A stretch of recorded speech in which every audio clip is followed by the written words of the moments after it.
All right, guys, welcome to the Media Hijacked podcast. I'm your host, Billy Walters, and joining me is Chris, Unholy Jesus. What's up, universe? How's everybody doing? What's going on, guys, and welcome back to another episode of the Media Hijacked, #1 podcast in the world right now. Hell yeah. Ask Alexa, she knows. She never lies. She knows. We're not going to ask her, but you guys go ask her. Nah. All right, before we get started, I want Chris to tell the story about his dad and the what's that vaccine called? Moderna. I'm about to say Madonna. yeah, the Moderna. Okay, so my dad got vaccinated last week, right? Right? And actually, like, he got his second vaccination last week. And so, what was it? Last Tuesday when we did the show, we was talking about how, I can't remember who mentioned it. Maybe it was someone in the chat. It was Katie Long. Katie Long. She brought up magnets, the kitchen magnets or whatever the fuck ever, sticking to people's skin after they get the shots. Sticking to people's skin. That got the shot. The shot. That was the rumor. The rumor, yes. I didn't believe it when when she first said that. I was like, I brushed it off. I was like, yeah. So last Wednesday, that's usually like my Father Sunday. I go hang out with my dad, and then asked him, how did everything go with him getting his second series shot? And he tells me, he's like, everything's fine. They had me wait outside for 15 minutes, just to make, kind of fill out my symptoms. And if I didn't feel okay, let them know. But if not, I could go home. And then he was like, hey, I want to show you something. And he took a magnet off the fridge. He slapped on his arm. And I was like, holy shit, it's real. He's like, he's like, you know about this? I was like, we just talked about it. We literally just talked about this last night. It is legit. I shit you not. I wish I took a picture of it, but dude, I'm not lying to you. It's like the magnet. I even described the magnet. It was like one of them, like them flat, like it's like a little, like a pizza magnet. Yeah, type thing. Yeah, like, or not even pizza magnet. It's like an advertisement, like auto dealership magnet or whatever. But yeah, like a flat one, Yeah.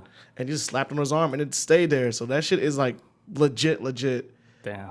Nano machines in you. I don't know. Nanotechnology. Nanotech, baby. Your dad was in the kitchen. He's like, come over here, son. Let me show you something. Show you these nano machines, son. he fucking peels it off the fridge, sticks it on his arm. Yeah, because he stuck it on his left arm and it was like, boop, boop. Now, do you know anything about this, Chris? Don't lie to me. I know you and your little show, you guys talk about all these conspiracies, but do you know anything about these magnets sticking to people that's been vaccinated? Like, no, Dad. Dad, you're teaching me. He's like, what did I hear on the show last night then? Oh, fuck. You listen to us? That's pretty wild. Yes, man. It's legit. It is. I seen it with my own eyes. I was shocked. I would get vaccinated just for that. Well, yeah, I mean, like Robert says in the chat, he says, Metal Gear, yes. That shit all tie it in. It's all, man. Perfect. Yo, Hideo Kojima. Yo, up there. We ain't dead. I'm doing that, but he be on some shit, man. He knows. His future daddy.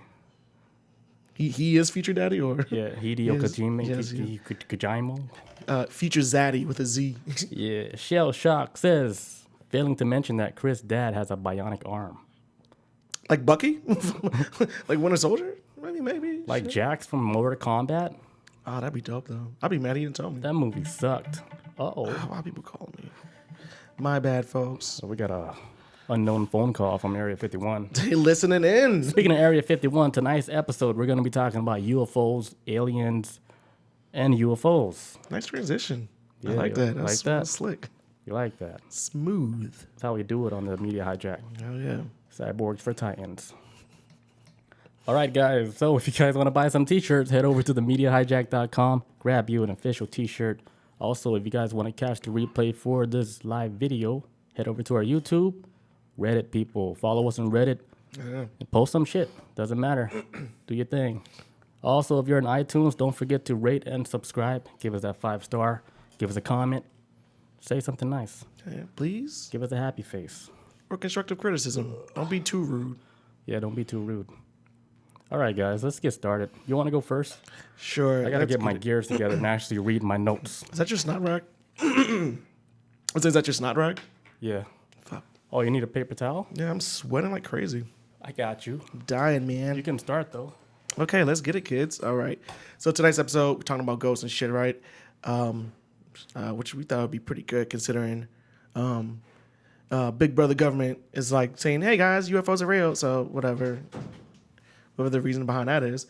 Gracias. Yep. All right, so one story I'm going to start off with is this guy who I think he lived in like Wisconsin. We'll find out in a little bit. I can't remember. But he talks about how one night he's chilling in the house. Some UFOs show up and they make him pancakes. Wisconsin. Yes. Eagle River, Wisconsin. Isn't that where Kanye lives now? I think Wyoming. Oh, Wyoming. Somewhere out in the middle of nowhere. Those two are so similar. I think so. I've been to both. I don't know. They both ain't got shit in it to me. But I mean, So the UFO visit this man. They dropped down, got out their spaceship, and said, "Hey, buddy, you guys want some pancakes?" with some flapjacks, buddy, and they made him some fucking pancakes. That's weird. Is that how the story went? Yeah, I'm gonna jump right into it right now.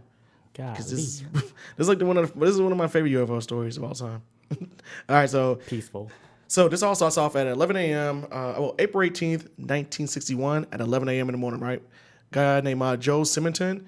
He was sitting in his rural Eagle River home enjoying late breakfast when he heard a commotion outside. Right, when he investigated, he witnessed a flying saucer. This is how he described it. He says, brighter than chrome.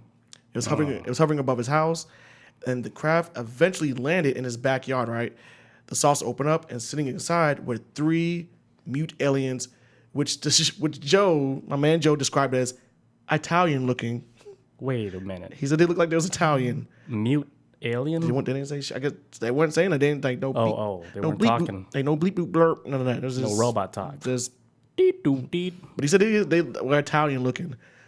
I don't know what that means, but that I was. can kind of see it in my head right now. How? Like they had the little crazy twirl mustache, Like Mario? Well, they ain't no 12 mustache. and their face is like slender, right? He just said Italian looking. I don't know what that means. Yeah, that's what Italian people look like. Did he come with a bowl of spaghetti? Like what the fuck, Joe? They look like the people that cook in those cartoons, those chefs, Italian chefs. Oh yeah. They look like aliens, kind of, because their face is pretty narrow. I never thought of that. Yep. So anyways, Joe was he was giving a large container, and he says somehow discerned that these strange creatures wanted water. So they was like, hey, gave him like a jar or whatever the fuck alien cups are, and he was like, water. Not they didn't say water, but he was like, they must want something to drink. So they gave him like an empty, like bucket or something. Like a container. He says like some kind of weird container they gave him, a large container too. As he says when he returned with the liquid, one of the aliens was cooking pancakes on a flameless cooking appliance. The creature gave Joe the pancakes, saluted him, and flew away south. And that's pretty much it. So I guess like he's like, hey, give us water. Boom, we'll make you pancakes in return. Like maybe they thought it was currency. I don't know, but I think that might be real, dude. he says, despite the incredible, even silly details of the story, it was investigated by the United States Air Force and listed in their files as unexplained. So what I was wondering before I even started this whole, like when I first started reading the story, I was like, my first thing that popped in my brain was, did Joe eat the pancakes? And he did. He said he ate the shit, right? I got a picture actually. Yes, show the picture of the pancake. Boom, there he Boom, is. that's the pancakes. It's not, they're not experts, they're aliens. I mean, even though they got advanced technology. It looked like he burnt it a little bit. The alien. No one's perfect in this universe. Not even advanced like societies and his face creatures. looks like disgusted. Like, damn, these motherfuckers. Man. They cooked it a little too long because it looked like it was burnt, and then on top of that, there's like little air holes in it. Like, why they make me this potato chip? They didn't mix the mix well. No, man, and they didn't. Like, it's not circular, but maybe they was in a rush. I don't know, man. Maybe I would never complain because I wouldn't want to get my throat slit with a laser beam. I do have a story about that later too. Wait, people getting their throat slit? Well, not a person, but it's. You ever heard of an alien committing suicide? No. Because it never happens. They're too smart. Now the two they. But continue. Never mind. All right, so I guess they went up asking Joe these questions like, "Hey, man, Joe, what happened? Like, did you eat any of the pancakes?" And he said, "Yeah, I ate it, and it tasted like cardboard." Disrespect. He's like, "Oh, this shit's like no sugar in it, no nothing, just straight like fucking moving boxes. That's what it tastes like." Americans and their sugar. He says he gave the 2 other cakes to Vilas County ufologist. Venus County. Vilas County. Vila County? Vilas. That's my sister's name. County ufologist, because ufologist came out there and talked to him. He's like, "Hey guys, I got 2 more if y'all want some," and they took it. Did they eat it? They probably did too. I would probably.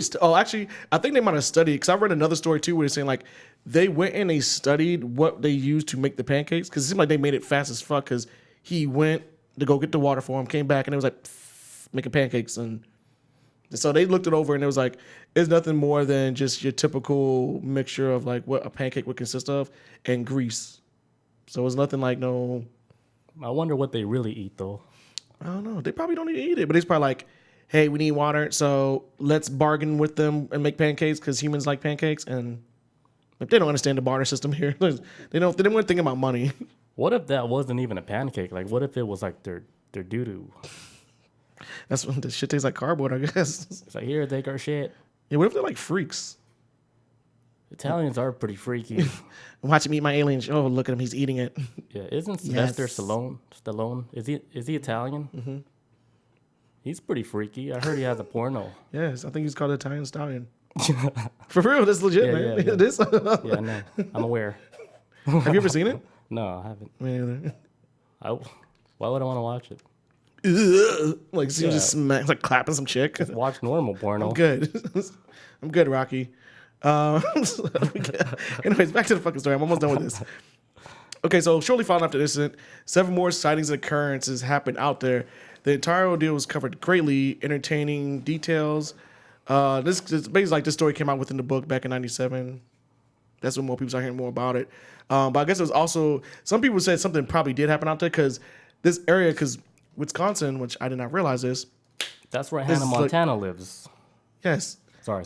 And maybe she's a UFO because it's actually like the world capital for UFO visitations. Like really record breaking. Like they show up like all the time in Wisconsin. Because I have a second story later on that takes place in Wisconsin as well. Because Wisconsin's just like that. It's a hot spot, right? And I get it too, man. If I was going to another planet, I wouldn't go to a heavily populated place.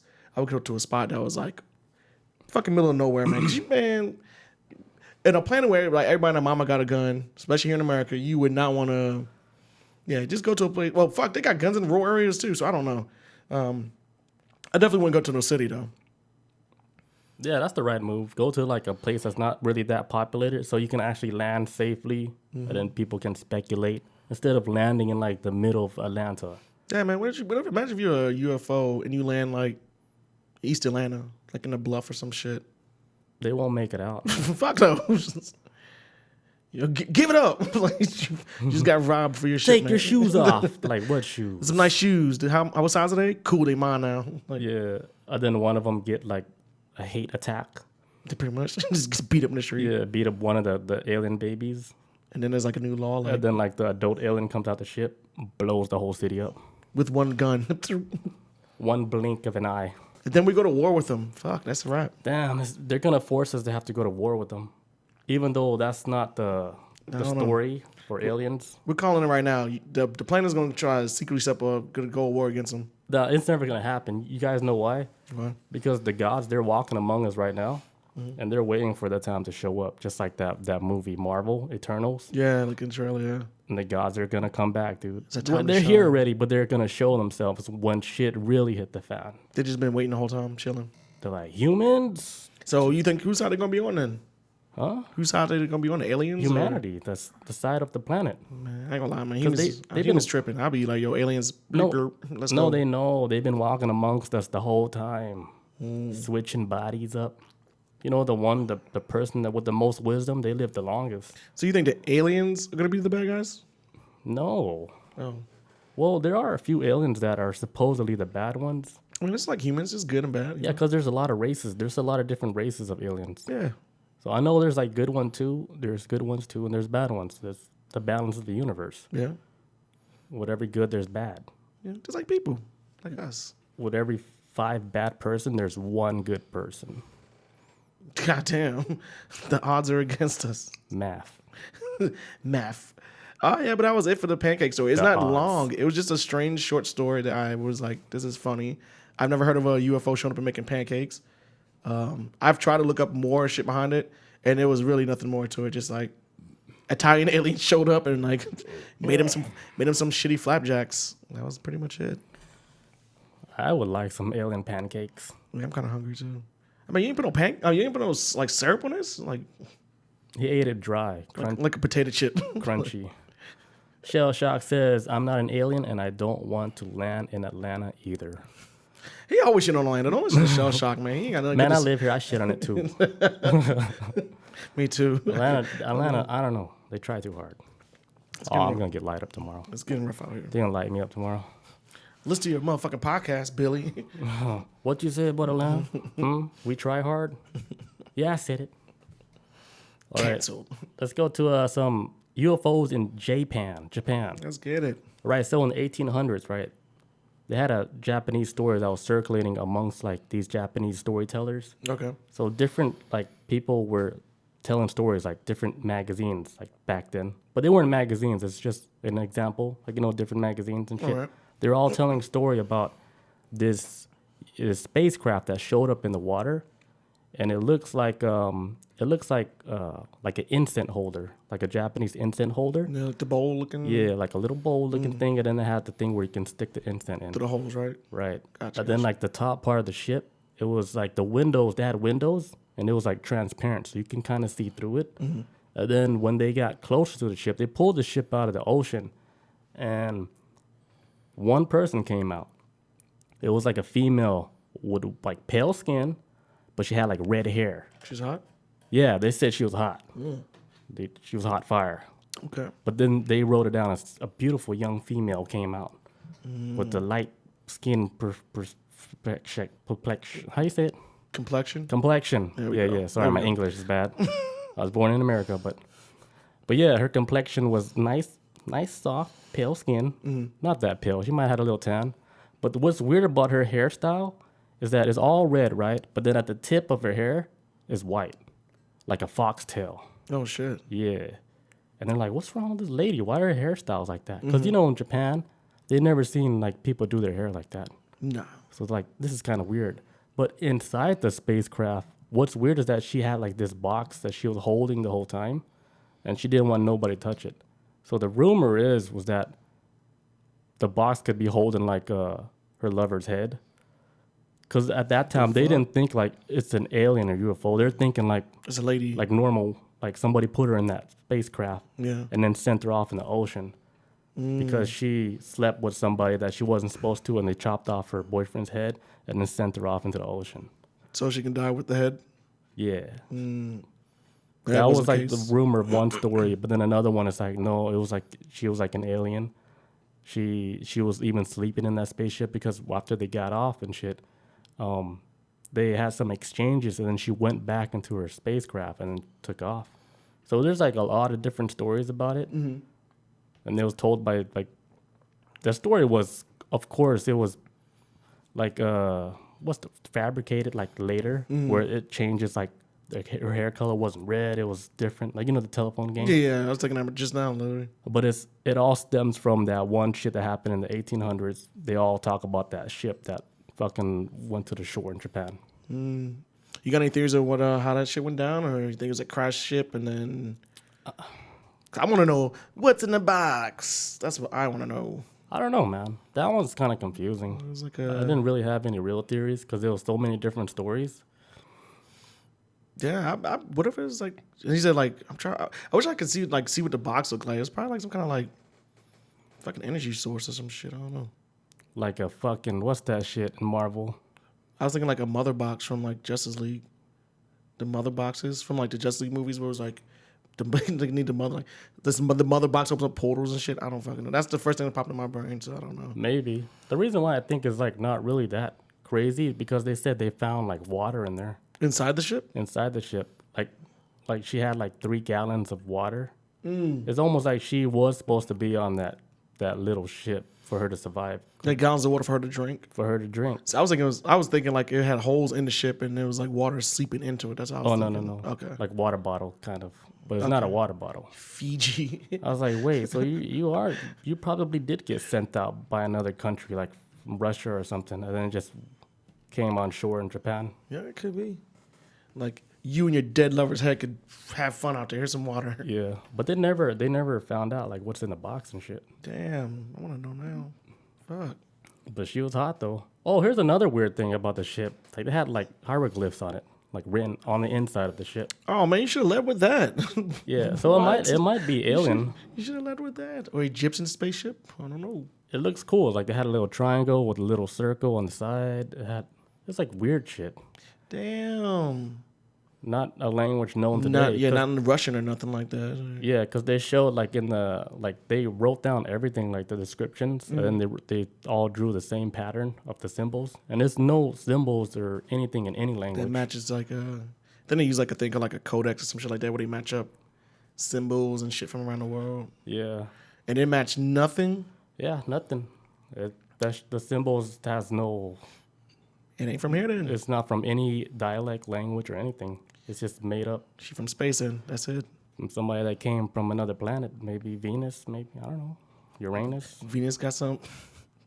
I knew he was gonna say Uranus. I knew that was gonna be one of the options of the planets. Isn't that a gas planet though? I think so. I know. Actually, I think everything after Mars is a gas planet. I'm almost certain because it's not hot enough. Like the sun's not close enough to make it like a solid. I guess so. Because Jupiter, Saturn, Uranus, yeah, they're all gas planets. Yeah. Pluto, I think might be gas too. But yeah, I mean, if aliens do look like her, Show me the way. look like a human, Show and me the way. has nice red hair, I'd be like, hey, why do we want to fight these guys? But what if it's a trap, man? Like they're like, we want your world's strongest men to follow us, and we're like, okay, cool, get on a ship, and then we go there and they devour us. It was a honeypot. It was all trick. Gotta take that risk. Anything for that space vagina, I guess, huh? No risk, no reward, you know? Fuck that, man. I'm not going. I don't even like flying on planes. You think I want to go to space? I'll go. Fucking put me in that fucking jelly tank. You know, because my body can't take the pressure of space travel. So you gotta float like in a tube or whatever the So fuck you call it. I gotta be put in like a jelly tube. Bloop, bloop, bloop, bloop, just sitting in it. I learned that from movies. Yeah, man. Gotta preserve the body. Because like if you think about it, right, like spacecrafts, right, like the ones that they're showing on TV now on CNN or whatever, those spacecrafts, how they're traveling like over 80,000 miles per hour, like in a split second, like they're like above like 80,000 feet, and then they went to water level within less than a second. Making like 90-degree turns and shit. You're like, Yeah. what the fuck? So imagine like a human body, me and you, Get smashed all over the place. yo, we'll be like fucking We'd be destroyed. smashed bananas, Yeah, just everything inside of our body would get like destroyed, and then slime. like Nickelodeon slime. Yeah, because it's going like it's in the air 80,000 feet, then it shoots down. That's a all lot the of way- force, man. Yep. All you hear is like, I've seen people like not even go even half that speed, and like maybe like I don't know how to describe it, but it's like these machines that kind of like it takes like a sphere, whatever it spins of people around in a circle. yeah, the carnival shit. Yeah, kind of like that, I guess. And it's like make people pass out. And it's nowhere near like 80,000 miles. Yeah, that's a lot of G forces. Fuck yeah. You'll pass out, and then your body will fucking combobulate. That's not a word. But you think with a ship like that, they would have some kind of like combobulate. My brain just actually just like, wait, what? We need a dictionary on here, man. We really do. Shell Shock says in chat, Pluto's solid. That makes sense, I guess. Ice. I thought Pluto's not a planet no more. Yeah, Shell Shock doesn't even actually. On some real shit though, we were saying it was gas though, so he's Yeah. right. Don't nobody want to go to Pluto though. Actually, you know, a funny fact, guys, and I might be wrong. Shell Shock, you can check me on this. Pluto is actually the size. I might be wrong about this. I heard it somewhere. It's actually the size of Russia. That's how big that shit is. Just the size of a fucking big ass country. That's small. Yeah, it's pretty small compared to a fucking planet. I didn't know Pluto was that small. Yeah, because it's like I remember like a long time ago they sent out a satellite. I can't remember the name of it. All the way out there to check on Pluto. It took 11 years to get there, and when they finally got there, they were like, "What the fuck is this? This thing is a baby, not a planet."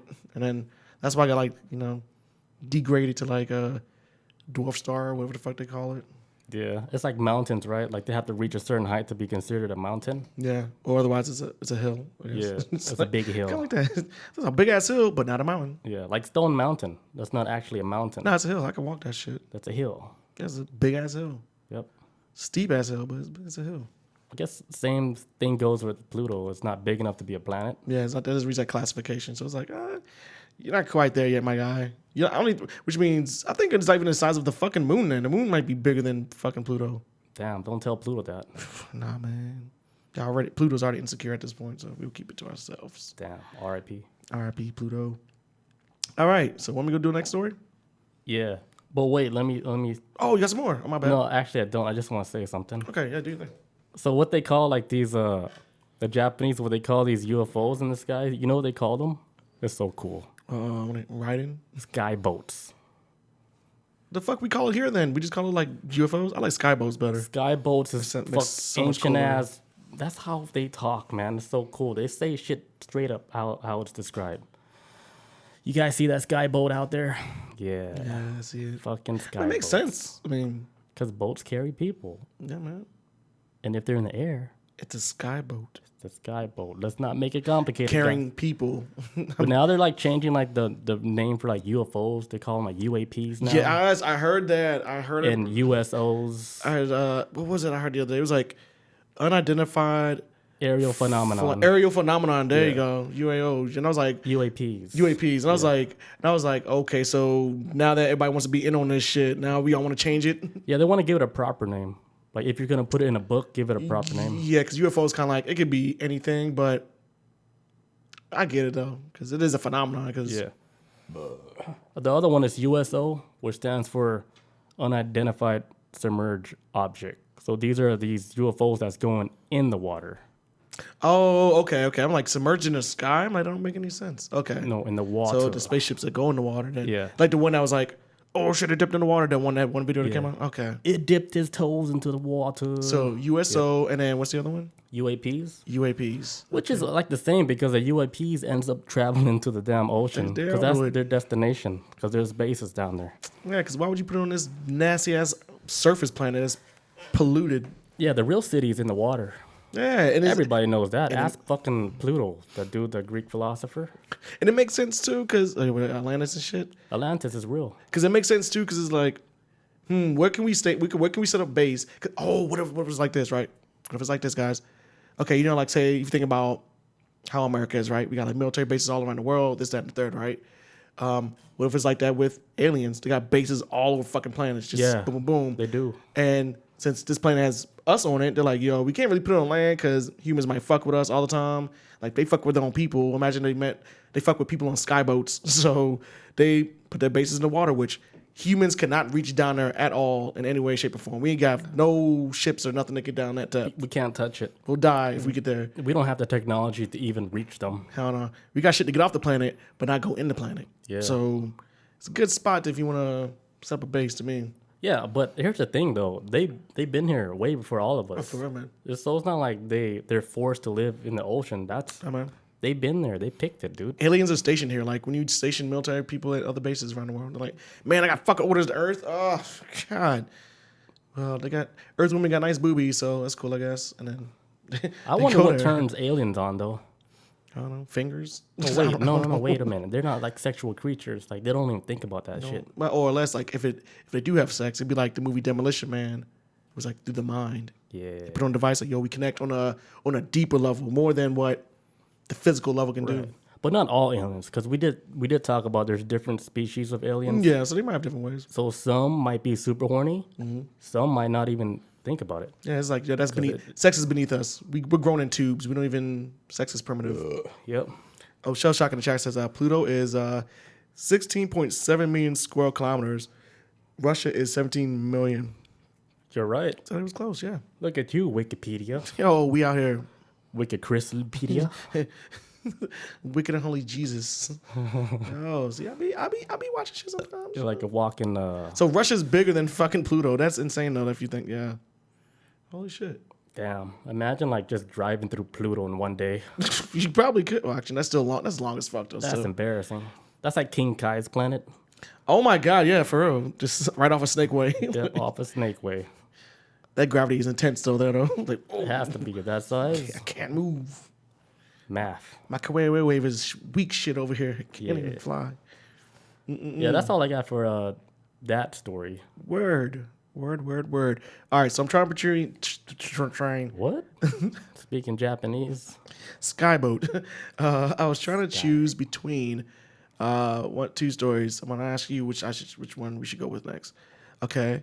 One story I'm trying to decide to go with next is Snippy the horse. Right? Snippy the horse is the first animal on record to be found mutilated by UFOs. The first one ever on record. All right, that's one story I got next. Or the other one, we do Giant Rock, which is a giant rock out in the Mojave Desert where this guy goes out there to telepathically communicate with aliens. So I'm gonna let you decide that. I decided in my head, but I'm gonna let the chat decide, and then I have to take a leak. So by the time we get back, we'll have break time. The topic that we're gonna do next. All right. All right, be right back, guys. All right, guys, we're back. All right, Shell Shock says Snippy the horse. Yeah, Snippy the horse. It's a horse that got mutilated. I guess we can do that first. We'll do that first. All right. Snippy the horse. That sounds like a PBS series. It does. All right, so this story is gonna be like Snippy. Like I was saying before, we went to break.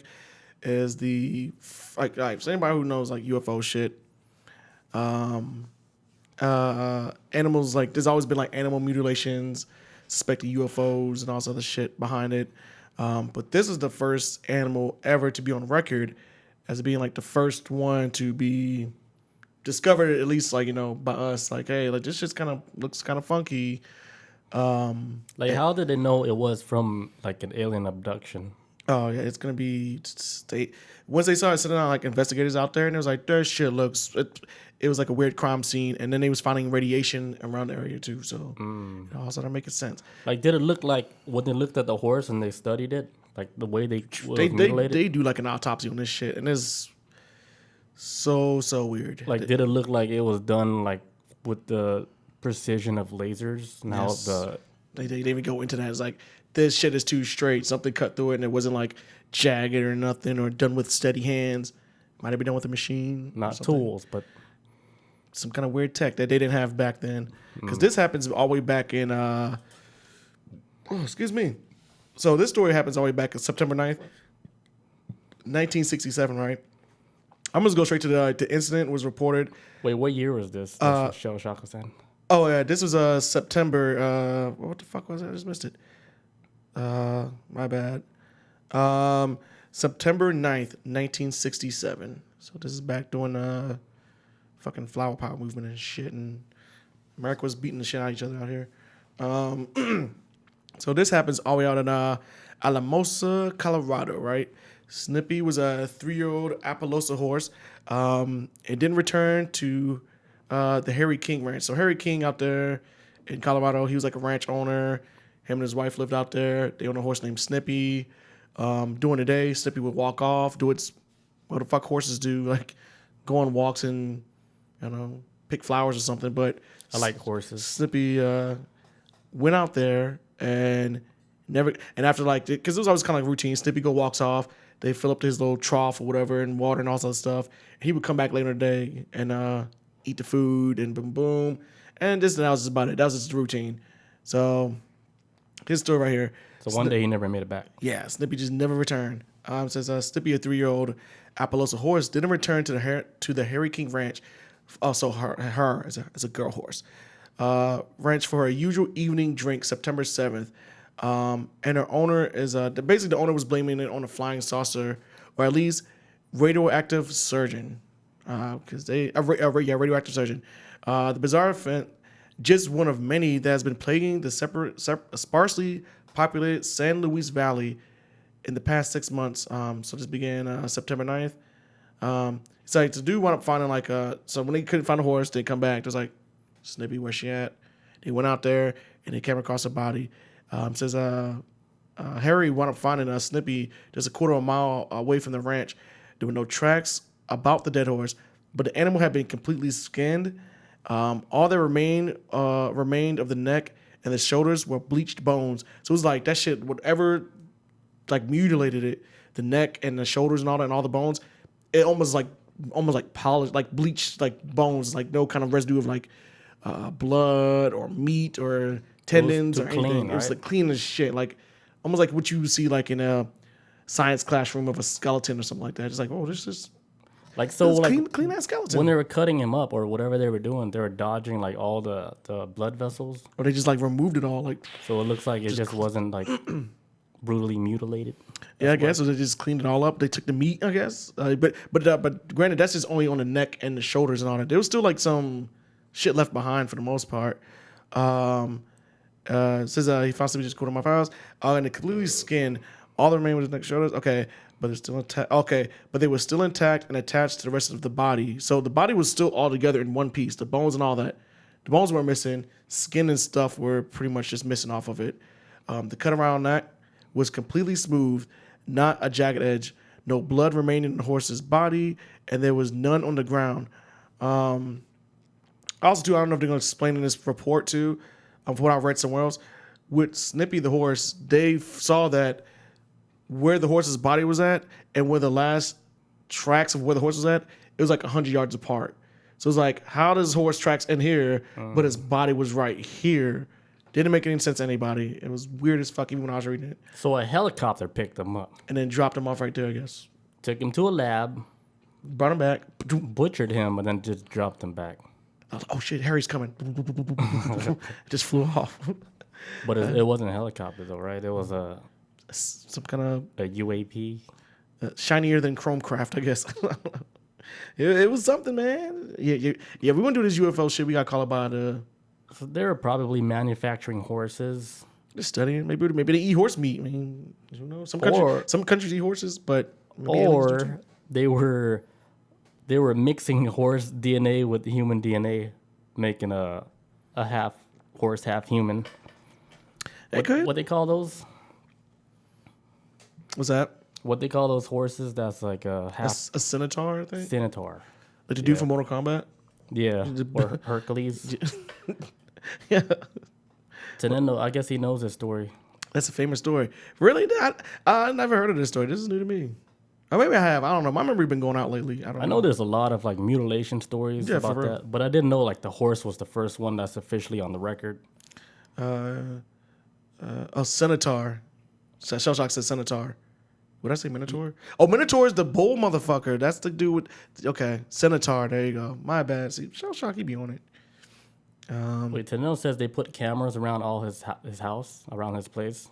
Oh, no, that's he thinking about the other... We talked about that story. What story? About... Are you talking about that ranch? Yes, Tenendo? the Skywalker Ranch? Is that what it's called? Skinwalker. Skywalker.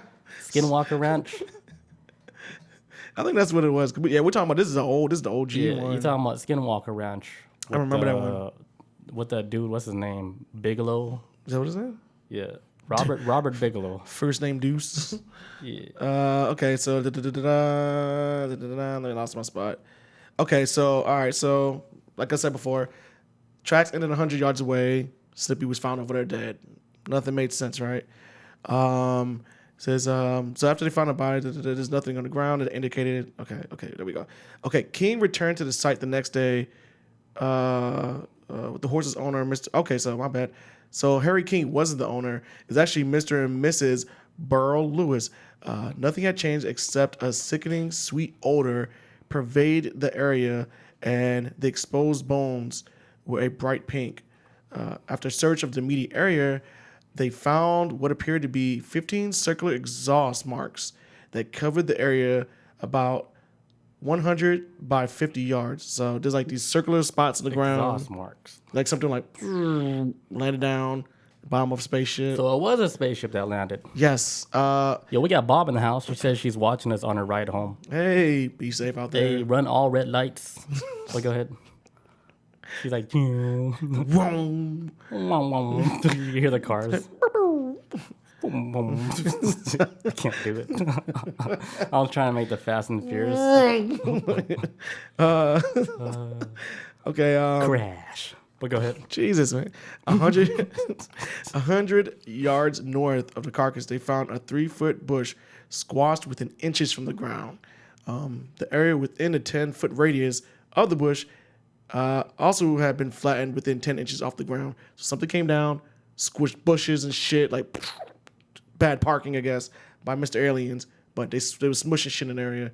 Near the area, Mrs. Lewis found a piece of the horse's flesh encased in a piece of the skin. I didn't understand it, and I still don't understand it when I read it out loud. So let me read this out loud again. Near the area, Miss Lewis found a piece of the horse's flesh encased in a piece of the skin. So I don't know if it was like wrapped the fuck up, I guess. I don't know. Encased with its own skin? So like the flesh of it, the inside of the horse was wrapped up in the skin. Maybe that's what it is. I really didn't get it. I don't know. I wish they had a picture to go with it, but they didn't. but she described it as very sticky. And after she had picked up, she had immediately dropped it to the ground. Her hand began to burn and turn red, and it continued to burn until she washed her hands off. Whoa. So some type of acid. Or radiation, maybe something, whatever it was fucking her hand up. As on another check of the area, they found more flattened bushes, but this time there were 6 indentations forming a circular 3 feet in diameter. Each indentation, 3 I'm feet. just playing. Fuck, you throwing me off, man. Each indentation was 2 inches across and 4 inches deep. By September 23rd, the neck and head and bones had turned black. So the head and all this other shit, it just like fucking just turned completely black. I don't know if they can say it was like decomposition or something, but it turned completely black though. At least the bones did. So that's the weird thing. Not so much the skin, but the bones turned black. Yeah. So I guess like whatever technique like they use to mutilate these animals is something that we don't know about because you said the bones turned black like a week later. That's pretty weird. Yeah, it's just because, you know. So I wonder like what kind of techniques they were using and what type of like chemicals Yeah, using that would turn the bones black. Yeah, break down the bones and the meat and shit. Ms. Lewis tried in vain to get the authorities to check on the incident, but most of them told her that the horse had been struck by lightning because cops are lazy as fuck and don't want to look into it. None of them had visited area, so cops never came out. No authorities came out. It was like, man, lady, your shit got struck by lightning. The end. Because they can't give them answers, so they pretty much dismiss that. Like, why are we gonna waste our time with this shit? Yeah, if they can't help or they can't give answers, they're useless and they're not gonna give their time. They're not gonna waste any more time on something that they can't solve. Yeah, like, yeah. We'll just put it as a question mark, unsolved case. We don't know what happened to your horse. Sorry, ma'am. It is weird, but we just don't know. We're too stupid. Sorry. Basically, that's what it is. If humans they can't explain it, like what else can we do, right? It's unknown. That's it. We are a project. We're like a fucking alien project. Like we're not really that smart. Nah, man, like a little ant farm. We are not that smart. Sorry, guys. Sorry, guys in chat. I would say yes and no. Yeah, smart in human. For a human, yes, I Yeah. guess. But for anything outside of that, yeah. We're not smart. We're just repeating shit that they taught us. Dude. I mean, like, there's not other planets out there calling us. Like, it's not other planets out there saying, like, man, we got UFOs, but they come from Earth. Like, we ain't got a UFO technology like that. So, you know what we got that they don't have though? What I think is like a big deal. Hadron Collider. No, it's the Shit. imagination to create shit. Then they probably, if they invented that stuff, they really got imagination. For example, classical music. Ask an alien if he can fucking give you a symphony in D minor. It's probably something better than that. They probably have I think that's what humans got. Like they made us, but they didn't know like we're such artistic creatures. Like we can create music like this. They probably got like a tuning fork. They'd be like hit like bing, they put the ear in you, like you can hear the sound of the universe. And they're like, they probably like got shit like that. So it's like, I don't know, man. I think they probably got some. We got the edge on that. I don't know, man. I think they got some better shit.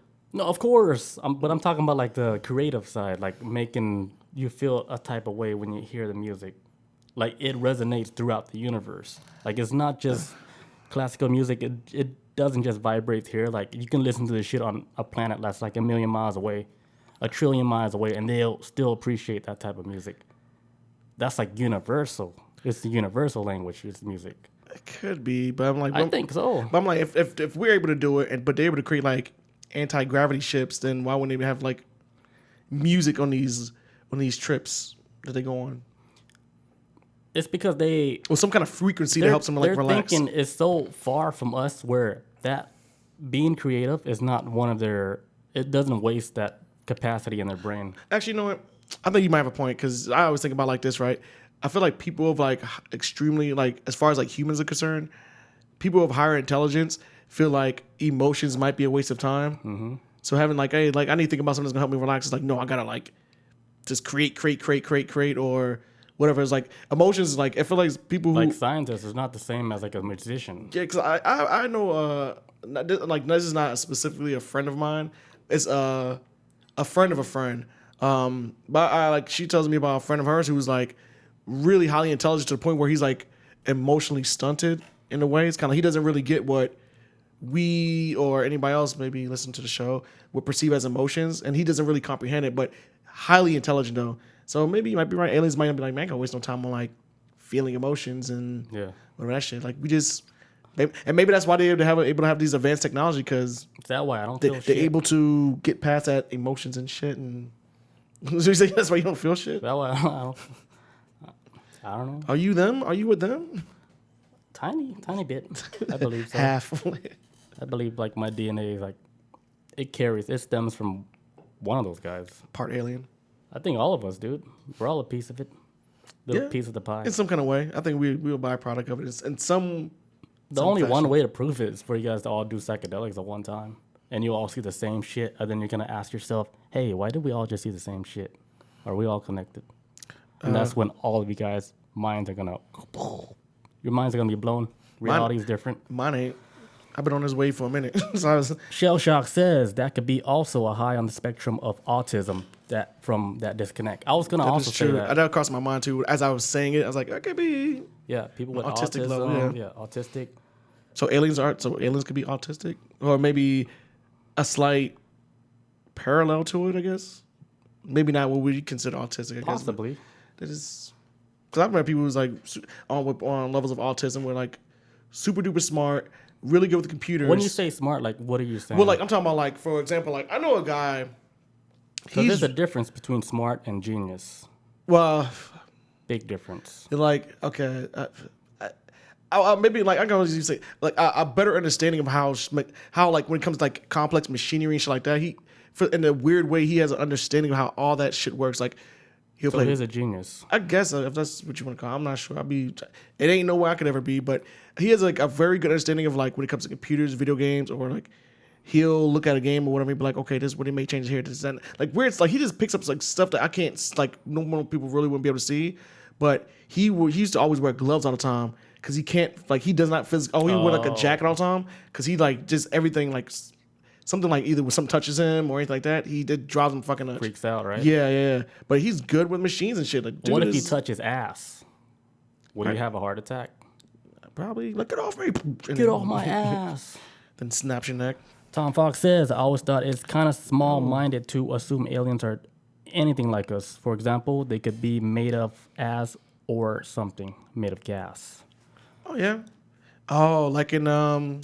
Well, I mean, like we said Rick and earlier, Morty, like Rick and Morty. There could be like so many different species of aliens. Like which one are we exactly talking about? Because it could be aliens could be just walking just like us. They look like us and everything. There could be aliens that look weird, like the gray ones with the big heads and the slimy bodies. Or they could be anything. It's just like going into the ocean, looking at an octopus and looking at different fucking Finding Nemo. They're all the different.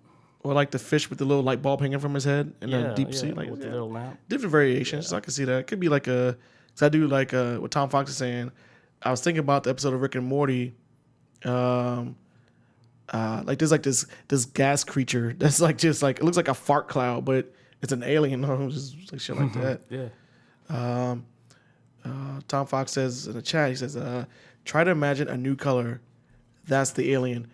Damn, that's deep shit. Yeah. Why do you even start with that? Like, man, like speaking of like new color, my head hurt just thinking that. I swear. People that do like DMT, right? They would come back and saying, "I seen a color I never saw before." I can't describe. And I'm it. like, how?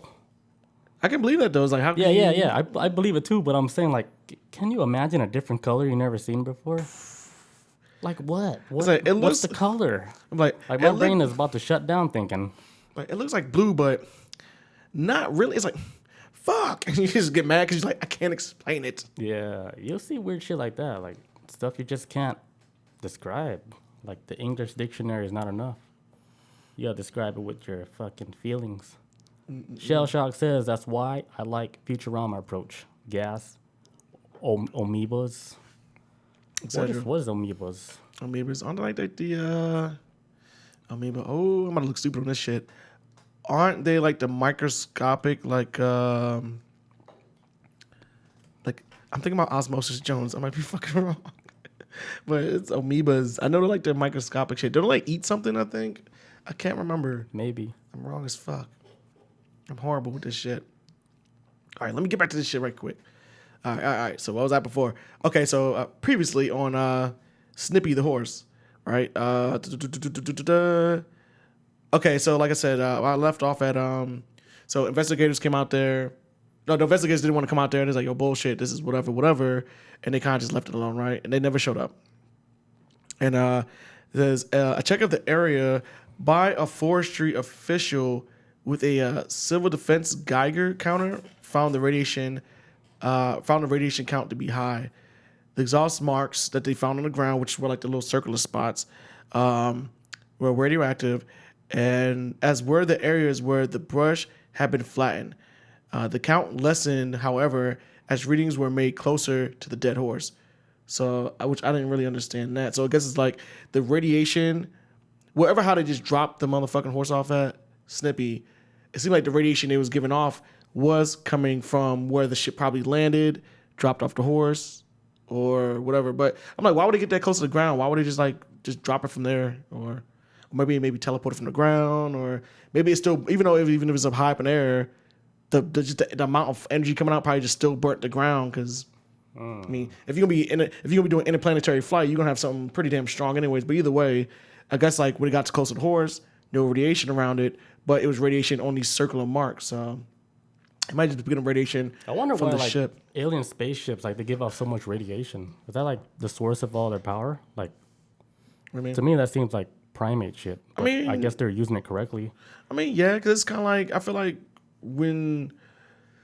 I always feel like if you're gonna have like a machine to get you through space. I mean, also too, like out in outer space, radiation is as soon as you leave Earth, radiation is everywhere. Oh yeah, like fucking all over the place. So it's already gonna be around the ship. It's like walking through mud, I guess. And you walk in your house, like fuck, there's mud everywhere now because the shit's on you, man. So it might be one of them things where radiation residue from just traveling in space and. I thought it was like a vacuum. Like there's no radiation. No, there's radiation out there, man. That shit is fucking. There's no air out there, but. Space is poison, man. You would fucking die. You ever hear the shit saying like, you know how like if there's no air, like the network, what's up, dude? Like if there's like no oxygen in space, right? Like how is the sun still lit up? Like this is like kid talk, like how kids think. I mean, it's a good question to ask, but then you just realize like it's powered by like hydrogen and a whole bunch of shit. It's basically like a fucking. Who really knows, right? Like a factory. Like it's too strong. It's a powerful source of energy. Or it's in our atmosphere. What is this? But that's another conspiracy. Oh my god, we're not doing this, man. You know, I thought about that the other day. I was like, we have not have. You guys ever see clouds go behind the sun? Well, that's another episode, man. If clouds can go behind the sun, wouldn't the sun be in our atmosphere? Same goes with the moon. If you guys ever see clouds go behind the moon, but I don't want to fight nobody today. And I gotta pee really bad. I'll be back, guys. All right. All right, guys, we're back. Hey, hola. Hi. All right. Where was I at? Okay. I thought your horse story was over already.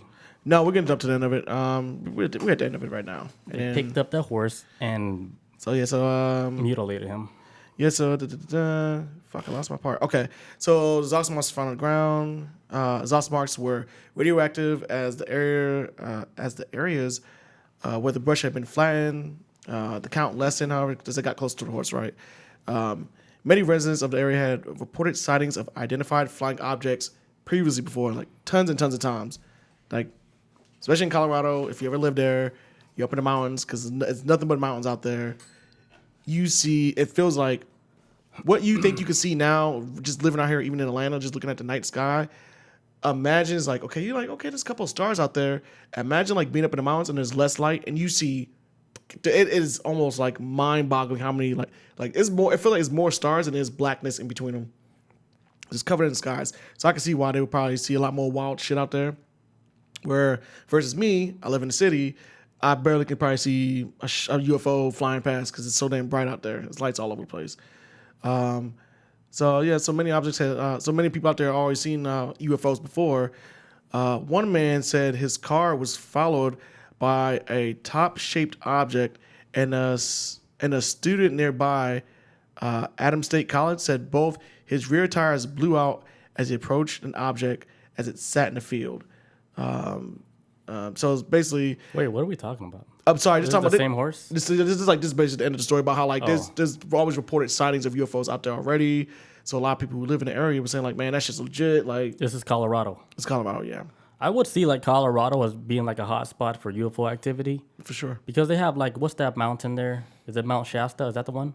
No, No, the other one. There's Why'd you another say one. It's that? like a sprinkle mountain. What's that mountain in Colorado? The famous one. Rocky Mountains. No, there's like a military place with a mountain. Cheyenne Mountain. Cheyenne. Okay, you threw me off for a second. Okay. That place has a lot of like UFO activity going Yeah, on. they got Yeah, Colorado I know which is story. it's a hot spot for UFO shit, especially like with a lot of the underground bases around over there, in the airport. and the infamous airport with Yes. the Bronco, the Blue Horse. Blue Horse, and then the With paintings they used to have up. They took them down now, though. They don't exist. I know one of them they took down now. The horse with the red eyes. No, that horse is still there. That horse ain't going nowhere. But I'm talking about like the painting inside what to do with the sword and Oh, like yeah, the they little took that children. down. That shit, yeah, that shit's gone. That's fucked up.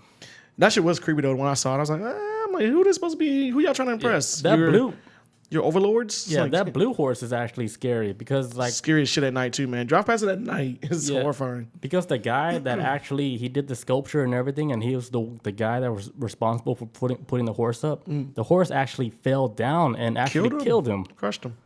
So he never even got to see his horse stand up because it killed his ass. Maybe he's lucky. That horse is horrifying. What are the odds? So it says, so basically they went up, putting Snippies remain still are in use today for veterinary practice. And that's about it. They just threw the horse into like a museum and it's up there for like, studying horses' skeletal structure. But for the most part, that was it. It was never really fully confirmed, but it sounded to me like, yeah, they experimented on, Snippy. So Snippy the horse. So that was the first one, 1967, the first horse that got mutilated. Yes, that was the first like recorded animal mutilation. And then the rest were cows. Yeah, but it's probably, that horse is probably like, we don't like the horse. Let's go after cows after that.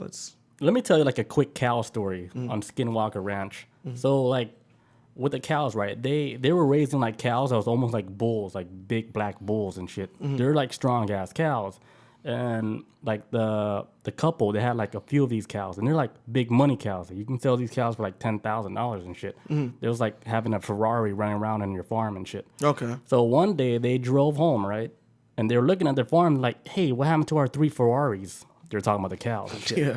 And the cows, they disappeared. They're like, what the fuck? Somebody stole our cows? Like, how? How did they do this shit so quick? Because they just left, and then they came back real quick, and then the cows were missing.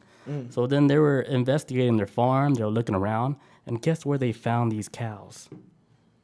All 3 of the cows, they were stuck in like a fucking shed. All 3 of them, like crammed up, like almost like you could barely fit them, but they were able to fit all 3 of them in there. Like a Tetris. Like a Tetris. Like these cows, like they were big cows. Like you would have to struggle to put them in the fucking They were dead? little box. No, they're alive. Oh, okay.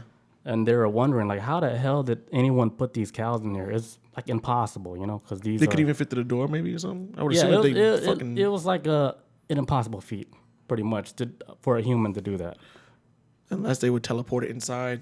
Yeah, unless they were teleported inside. So because Skinwalker Ranch is known for a lot of crazy activity. Yeah, some weird shit out there.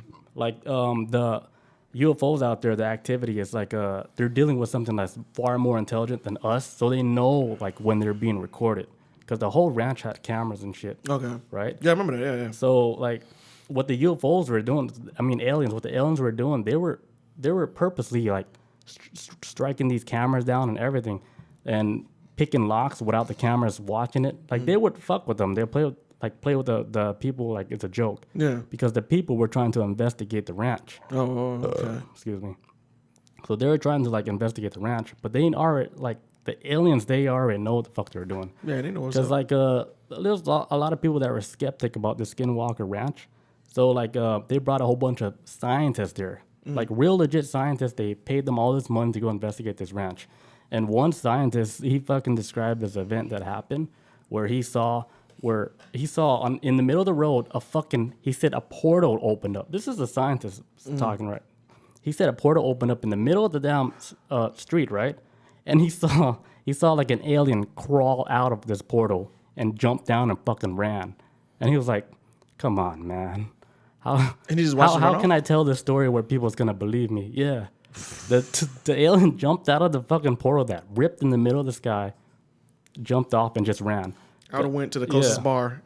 He was like, "Come on, man." It's like, who the fuck am I gonna tell this to? Yeah. Oh, but the crazy thing is like they know like if you're there for like like as an intent to find out like these guys exist, they already know what you're doing. Yeah. They want it. They know what's going on. So they know when the cameras are off. They know everything. It's so crazy. Yeah, man. But that's a cool story, right? Stealth aliens With the cows and shit. Yeah, stuffing them into. They just trolling us, man. Yeah. That's some troll shit.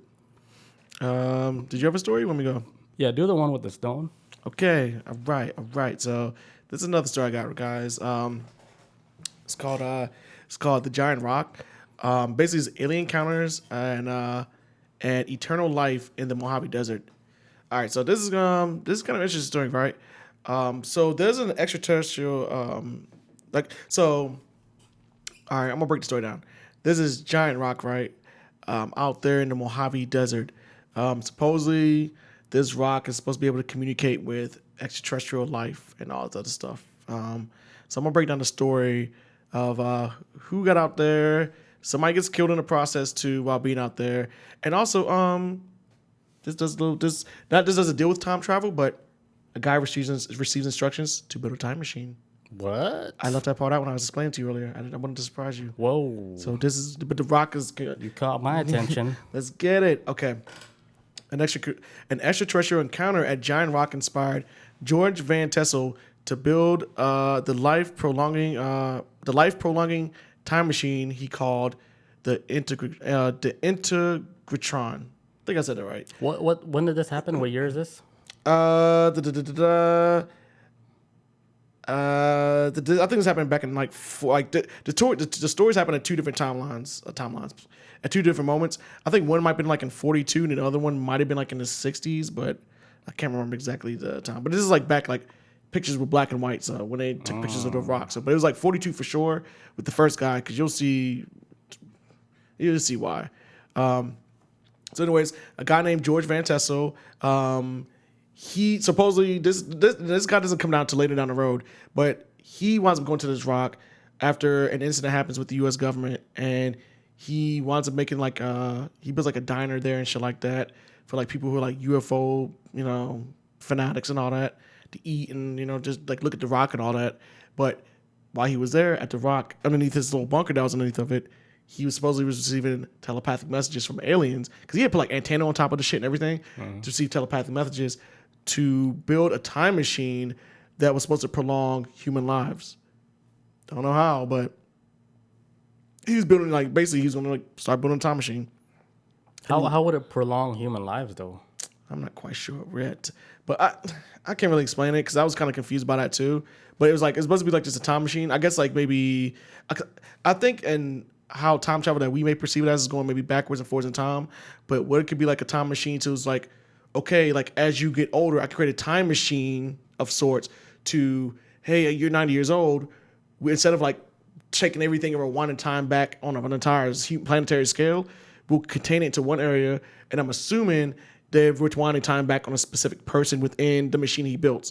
So you're 90 years old, but we're actually going to rewind time in this specific spot, this little container that we got you in, and you go from 90 to 24 or some shit. That's what I'm assuming. Is that what you just came up with? That's why I assumed. That's because it seems like, because I like this like got people who like. So you're just rewinding time on one person. On one person per se, because there's been times too where in science fiction and stuff like that where they'll take like say an apple, they hold apple in hand, and they can control time.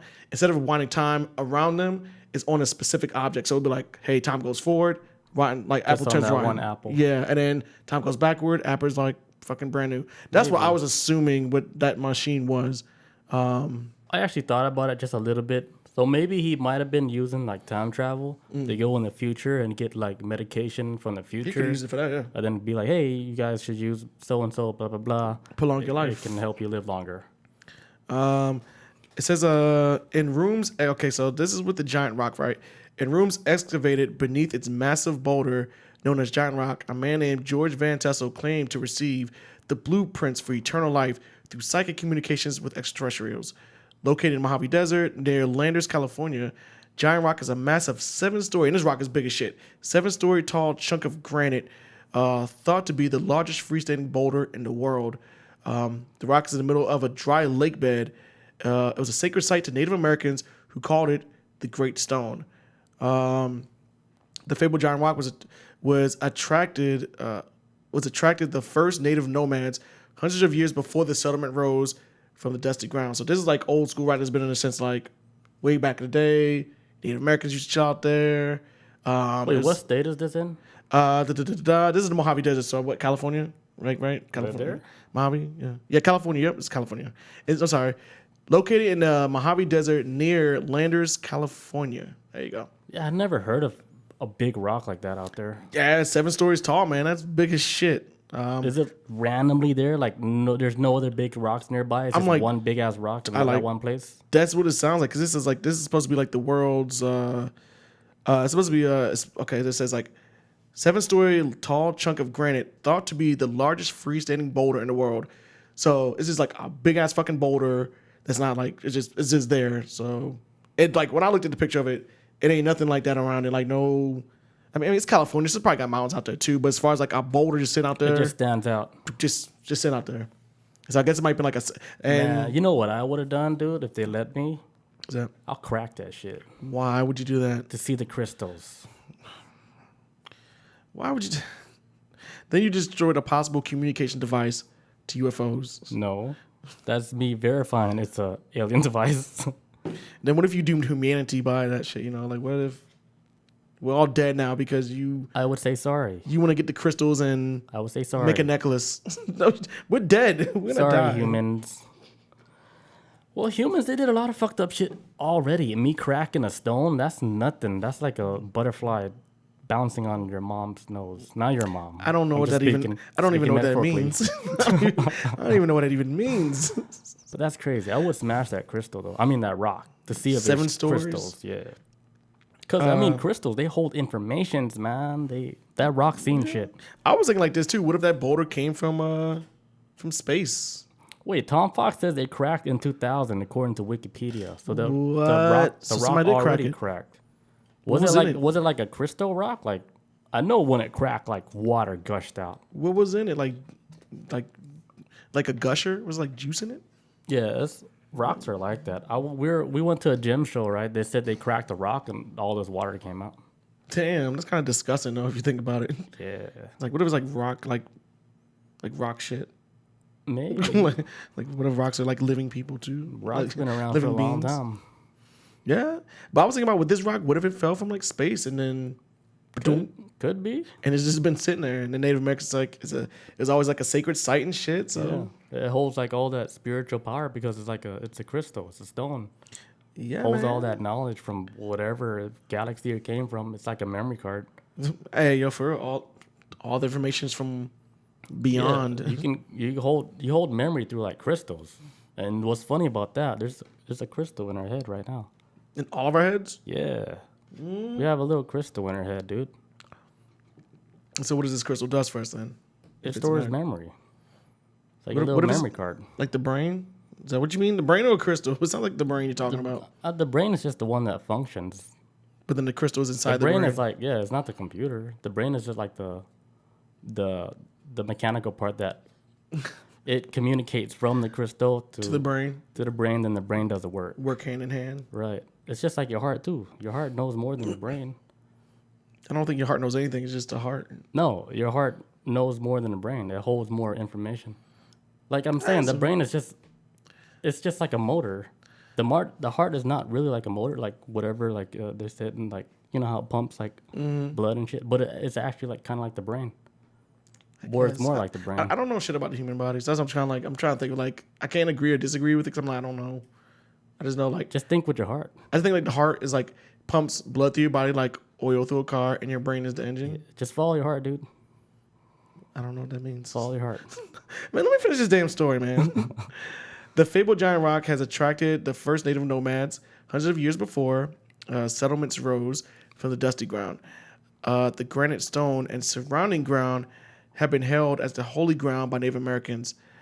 It is reported that the Hopi knew that this, which I'm guessing that's the tribe. It was reported that the Hopi knew that this rock and joined other tribes across the desert to convene and celebrating the coming seasons. So this rock was so popular, other tribes would go there and be like, yo, guess what? New season, gang, gang, let's celebrate. Thank you, Rock Lord. Wait, so they would meet up at that rock? Yeah, it's like a sacred place. Yeah, it's like a sock hop. It's like a sock hop. So is that what the kids still call it? A sock hop? I mean, I would do that if I lived near a big rock. I'm like, hey, meet me at the rock. Yo, what if this was the OG the Fire Festival? I mean, not Fire Festival. Jesus Christ, not that trash shit. Burning Man. The Burning Man. This is like the OG Burning Man, but at the Rock Gods. Yeah. They Meet me at the rock. Smash and shit, like smoke. Or meet me at the fucking electric box. Smoke peyote, whatever the fuck they got. Like just get Peyote, yeah, just get mad high at the Rock. Shaman drew spiritual strength for the tribes. Slow down. Say what? Damn, you gotta listen faster. Shaman drew. You said it really fast. Spiritual strength for the tribes through this rock. So shamans was out there.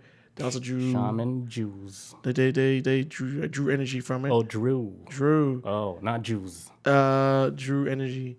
It is also said that the magic in the rock represents the heart of Mother Earth.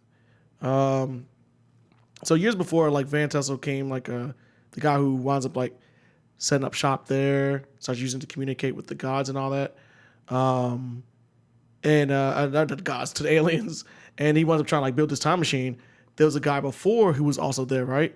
It was a German immigrant, and his name was Frank Kreitzer. Yes, he dug out the home beneath the rock. This is how the bunker got started. What are the odds of a German guy showing up to a site? I knew he was going to say this. Where a guy supposedly got the blueprints for a time machine, and then a German shows up. But the German shows up before the guy with the blueprints. This is like backtrack. This is where so the guy who built the bunker and all this other stuff underneath the giant rock was a German guy. He goes there first, builds it.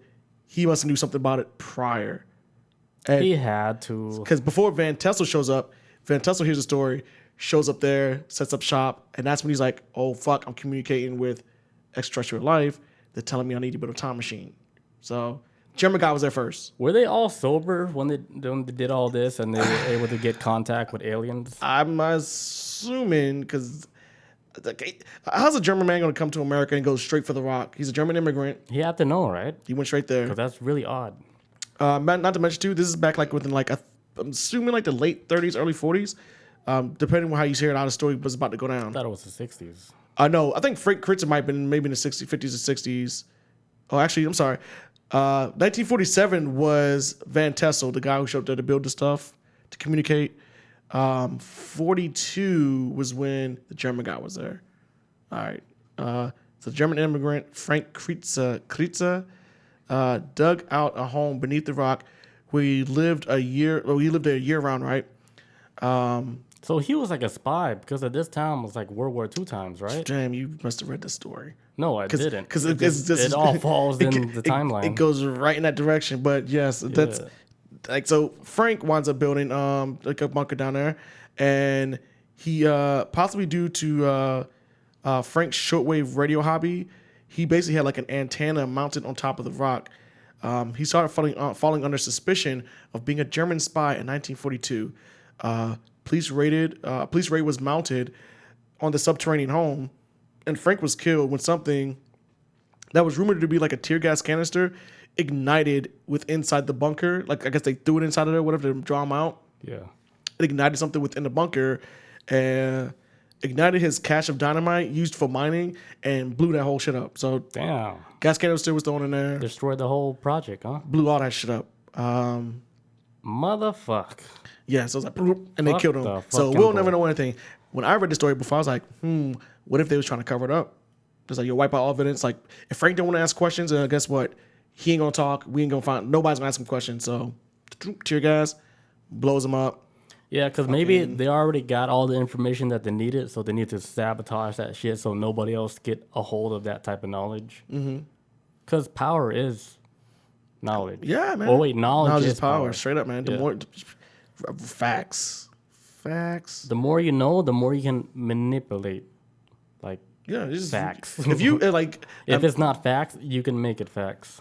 Like, imagine if you knew the outcome of everything that's ever gonna happen. Imagine like the advantage you would have over fucking everybody. Like imagine if you were like even just like someone just coming down to a fight or something like that, something like small as that, or how the world is going to go as a whole. Like if you just had the knowledge of just knowing, that is insane. So I agree. Knowledge. That's a lot of power, man. Okay, so Van Tassel, which I forgot to mention this before, an acquaintance to Frank as well. So they actually knew each other. Who had once visited the Giant Rock home, leased the land from the Bureau of Land of Management, and moved his family out there in 1947. Van Tassel was a successful flight test engineer for Lockheed International. Wow. So he was an engineer. Really? Van Tassel, after his boy got killed out there, the German guy, engineer man, test engineer, worked for Lockheed. So our best engineers are all Germans, man. Yeah, pretty much. I mean, that's how we got the outer space, man. NASA was made by Nazis. Douglas Aircraft and Howard Hughes. So he worked under some. Would you ever say that in public? Yeah. I just said it on like live on the show. They had NASA scientists in real life. This is real life. No, we're digital right now, dude. Bob says, "What's the G.I. Joe saying anything?" What? I don't know, Bob. Come on, Bob. Shell Shock. Okay. Bob be. No. Shell Shock got what she was saying. Okay, then never mind. Knowing is half the battle. My bad. Wait, read it. I'm lost. Okay, dude. so all right. So anybody who's lost probably listening. Bob says in the chat, "What's that G.I. Joe saying?" And Shell Shock says, "Knowing is half the battle," because we was talking about knowledge before. And then Shell Shock says, "And the other half is brutal violence." Yes, because G.I. Joe fucked a lot of people up. But yeah. Wait, did you mention G.I. Joe? No. I'm so lost. Bob was just, damn it, man. Yeah. Like, so we talking about knowledge and all this other stuff, right? Bob was trying to say, hey, knowing is half the battle, because that's what, like, having knowledge and stuff, knowing is half the battle. Like, half of the battle is knowing your everything. Right. And she didn't know what the saying was. So where G.I. Joe come from? It came from the G.I. Joe show. Oh, I don't know. Hey, knowing's half the battle. Hey, Jeremy, thanks for subscribing. Appreciate it. What was it, 39 months? Thank you, Jeremy. What's up, dude? Hey, everybody be like Jeremy. Subscribe. Yes. Subscribe, guys. Please. 7 months. Holding it down. 7? Yeah. He be showing up like one time a month. It's cool, though. He's here. He's here. He's here once a month. That's cool, but man. he does his thing. It's cool, man. Just like a... Jeremy's like, I'm here. I'm out. See you guys. Like, I'm out, guys. Like Tuxedo Mask from Sailor Moon. Like, believe in yourself, Sailor Moon, and it just dips. Yep. You're like, damn, this dude don't even fight. How the fuck he a hero? Say, thanks for subscribing. Flies off. Yeah. Yo, thanks, Jeremy. Appreciate it. But skip that G.I. Joe thing and then do your story. Yeah, because I'm threw me confused. off, man. Yeah. Damn it. Okay, so like I was saying before, Van Tassel winds up taking up the spot. He winds up buying the land from like the Bureau of Land Management in 1947. He reopened it. He reopened an old airstrip nearby and built a diner for fly-ins. So buys up the land, buys an airstrip nearby. So when planes land, hey guys, make some money off a diner, right? So as I'm about to read, like in a little bit, he actually set this diner up to help fund his project of what he was about to do to build a time machine. So diners will come in, a lot of people flying on planes, landing. Hey, there's a diner right here. Let's and there's spend nothing crazy about this. You know what I mean? It's a normal dude building a time machine. Just a guy, man. It sounds like he might be following his partner's like fucking legacy. So he really had plans. Yeah, that's what it sounds he like. really had the blueprints to do it. Yeah, like he got information, like instructions, like, hey, build it. And he's like, oh fuck, I got it. Yeah. Sounds like his homeboy was trying to do it first. The German dude, Frank.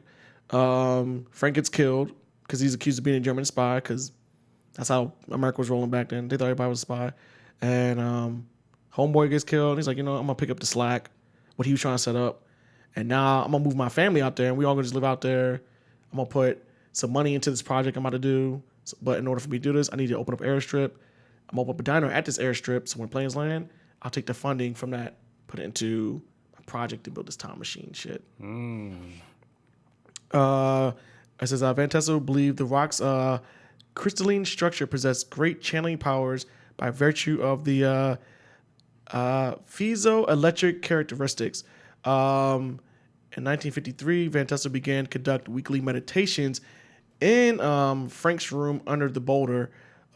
During one session, he claimed he had awakened by an extraterrestrial from Venus named Solganda, who brought him aboard a spaceship. There, the aliens telepathically taught him techniques to extend his life. The next year, Van Tassel began. I believe that. It's just he connected to something, man. Because I feel like a lot of times too, and I'm glad like this came up in this. What if like a lot of abductions just aren't physical abductions? Like your mind goes up there, but it's a mental. It's a mental abduction, not so much of a body. Because your body is shit. Because let's say like when people we drive, like we hear stories about people driving down the road. I'm driving, having a good time, and they black out, right? They black out, and they wake up like I'm still in my vehicle. Well, you never left your vehicle, but your mind went up. Ooh. So what if that? But you dead. But with the meditation technique, what if you can control the meeting? Like, hey, I'm gonna go meet them instead of them taking me out of my body. What if it's like that type of shit? So wait, hold on before you continue. So it's another story that's similar like this. Mm-hmm. You know that guy Stephen Greer? He's like a scientist doctor guy. Yeah. Well, he had a similar experience when he was like a kid, right? Mm-hmm. Like he actually died, and then he was actually taken up like by aliens, and his body, well, his soul or something zoomed up from Earth to like their planet, mm-hmm. and they were talking about how they can create like a language or meditation form to where humans can meditate with aliens. Like we can do like a certain form of meditation to where we can actually contact with aliens. This dude, his name is Stephen Greer. He has like a documentary on I think it's on Prime. Mm-hmm. It's called Encounters of the Fifth Kind. Like watch that shit. It's so fucking deep, dude. What the fuck did I watch before on Amazon then? But he was able to contact aliens, and then people all around the world, they're all doing this type of meditation. It's called CE5. Okay, no, we haven't talked about that. Yeah, it's a type of meditation that you can do like as a group to summon like aliens. Okay. But they're doing it with like positive intent, like, hey, we're here and we have love for you guys. Like we're not like creatures to hurt or harm anybody. Like, we just want to talk. And then they would see all these fucking aliens in the sky and shit doing these fucking meditations. And then they went all around the world, and then somebody in Riverdale, Georgia was doing it. Some people in Japan, Australia, Spain, all around the world. When I heard Riverdale, Georgia, I was like, what the fuck? That's like the ghetto. Like right over there. Somebody black's doing it? Yeah. What the fuck? I was like, they're fucking summoning aliens. In the hood. Actually, no, Riverdale's nice now. At least the part I went to. The roads are pretty rough. They cleaned out. The roads are still shit, but they cleaned it up though. So yeah. Maybe they got some, I don't know. But yeah, go. Anyways, but what if it's like this though? What if it's like this?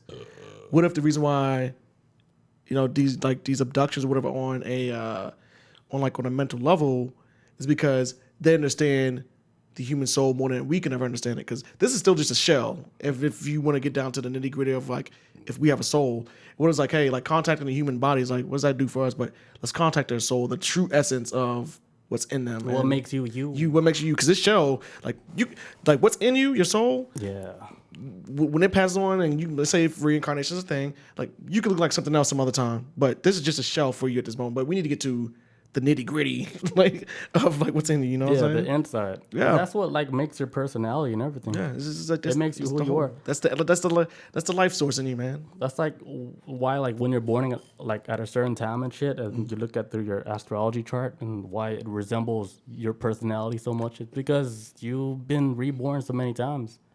Yeah, I just went through. So they already know, like they made a chart for people like that reincarnate so many times and shit. If you're born in this month, like here's your fucking life story. Boom, this is it. Not just like your astrology. Like if you guys go into like numerology and shit and look at like life path numbers, that shit it hits pretty hard. Math is the key. Math is the key, man. It's key to the universe, man. You guys just gotta know how to add. All right, so so let me get back to the story. So Mr. Van Tassel, he's like going in there, doing some meditation, contacting with Solganda on Venus. And basically like she winds up teaching like to tell it's a female alien? Yeah, I'm assuming, yeah. I mean, she's from Venus, so. Wait, so there's still genders in other planets? Or maybe it's like what we would call a gender, but he probably just like, yo, we just us. Yeah. Like you guys have a name for it. So how would they multiply then? It's kind of like I don't know. They plant labs, because I would assume like if you were a higher advanced being, like natural birth would be kind of like a thing of the past because you would still Some carry like primate shit. because you would carry like genetic flaws of like we talked about before, like recessive and dominant genes. Yeah. You would carry like maybe some genetic flaws from either certain sides of your family. So it's like, hey, like we can take the DNA and then we can just take out what we want from it. So they're And all then built like perfect human beings, just like, or yo, perfect whatever. Like, yo, cancer, what's that? We don't know. We never we pull it out the genetics so we can never like, oh, we got something in our system that we can fight it. You know So what I'm they don't maybe they don't even reproduce for fun. Like it's not like an accident. Like, oh fuck, she's saying? pregnant. Shit, I got knocked up or whatever. Like the way they reproduce is like Survival. for survival or for like it's a reason why they made that baby. It wasn't a mistake. Like I don't think they make mistakes like that. Like oops, I pulled out like 0.5 seconds late. Like, oh, drip, drip, something new. It's Oh, my bad. like, this is like, it might be. And what if you like, hey, so like, hey, just based off your genetics and all that, like, maybe you shouldn't have a kid. Maybe we should. So I don't think they even like well, some of the alien races, I don't think they play around with like the pleasures of sex and shit. It's more like it's more just like, It's more of a like if you need 2 more kids, they will make them, Yes. and they'll do it like in a lab. it's like a necessity. I think that's what I'm looking for. It's Right. not more like pleasure. It's like, yo, we got It's to like if they we need think to. of it like it's working and shit. Hey, we need like 3 more workers. Let's just make 3 more babies. Yeah, damn, we getting deep with this shit, man. Yeah, who knows? It might be like that. Might be, man. So They're gonna visit us, dude. so please not tonight, man. Open arms. Not tonight, man. I gotta work in the morning. Please don't. Okay, so anyway, so she winds up. So Gonda winds up teaching him how, like, you know, like telepathically taught him techniques to extend his life, right? So the next year, Van Tassel began to work on the Integratron, a time machine for basic research on rejuvenation, anti-gravity, and time travel.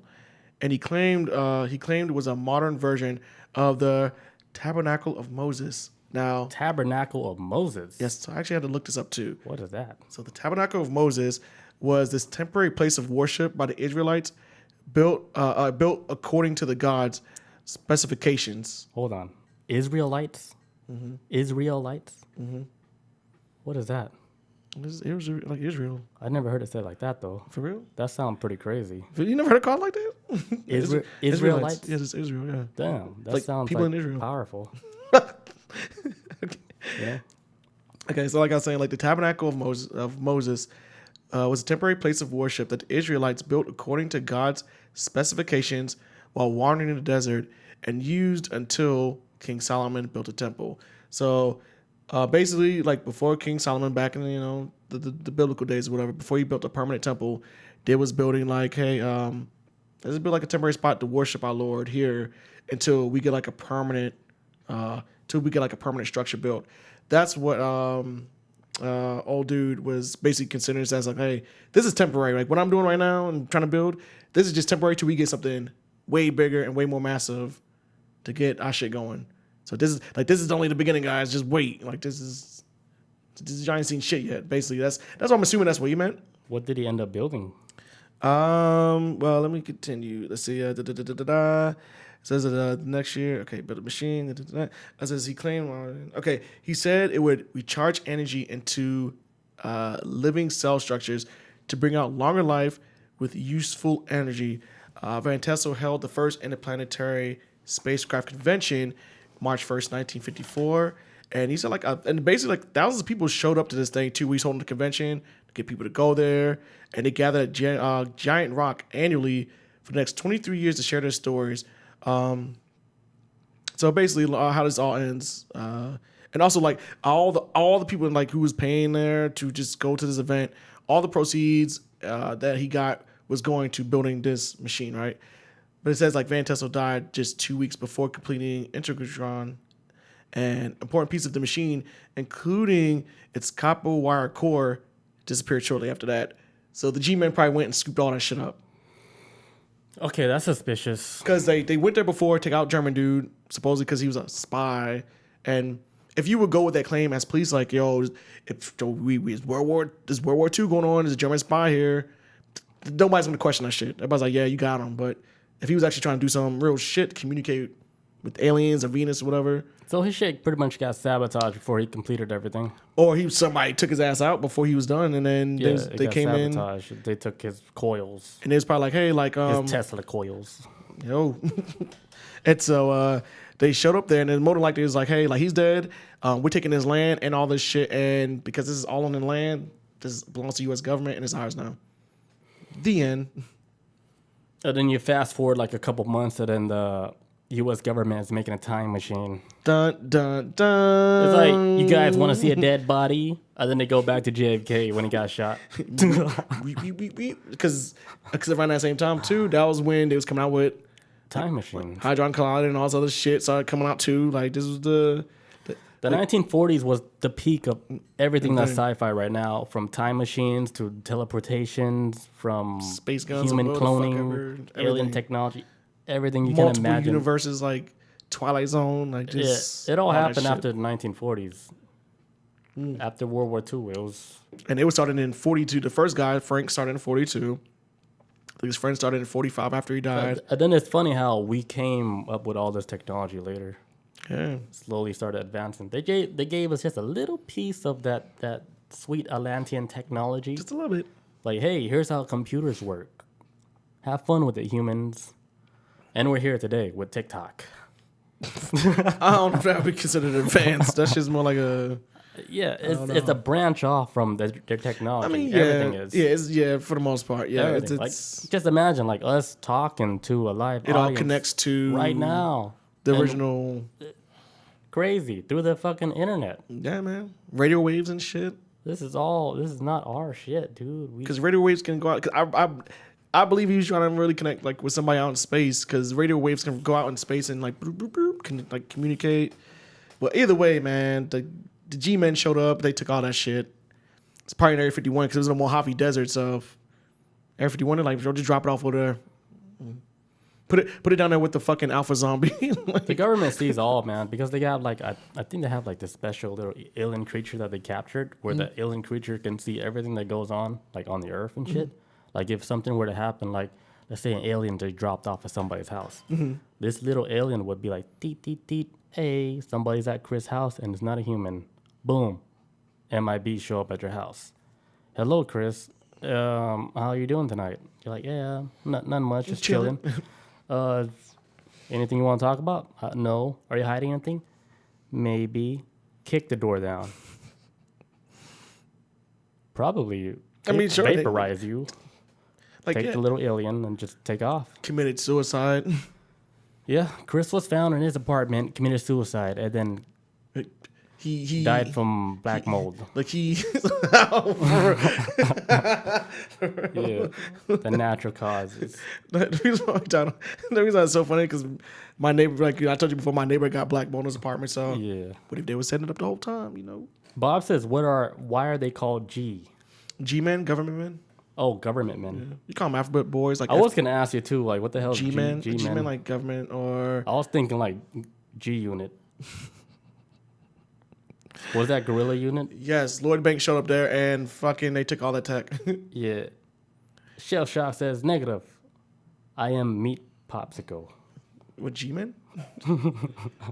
Let me take one quick leak, guys, and then I'm coming back with a Japanese story. All right. Japanese alien story.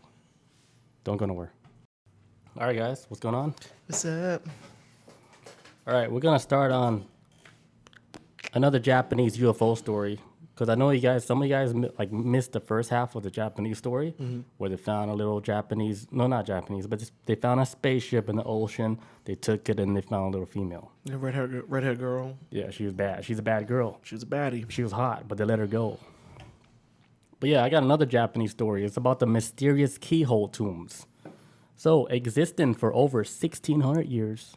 That's 1,600 years. Long time ago, dude. Hell yeah. They built these tombs for these kings in Japan. Big ass fucking tombs and shit. And you know how Japan, right? It's not really a big country. Because if you look at like how people are living out there like right now, everybody's crammed up into small spaces. Yeah, I saw a documentary one time where it's so crowded. They start putting cemeteries on the roof of stuff like on bridges. On bridges? I was about to say apartment buildings. Maybe. But bridges? I didn't. Damn. They would be like on top of bridges because they didn't have nowhere else to relocate these cemeteries. So you would drive on a bridge not even knowing there's a cemetery right on top.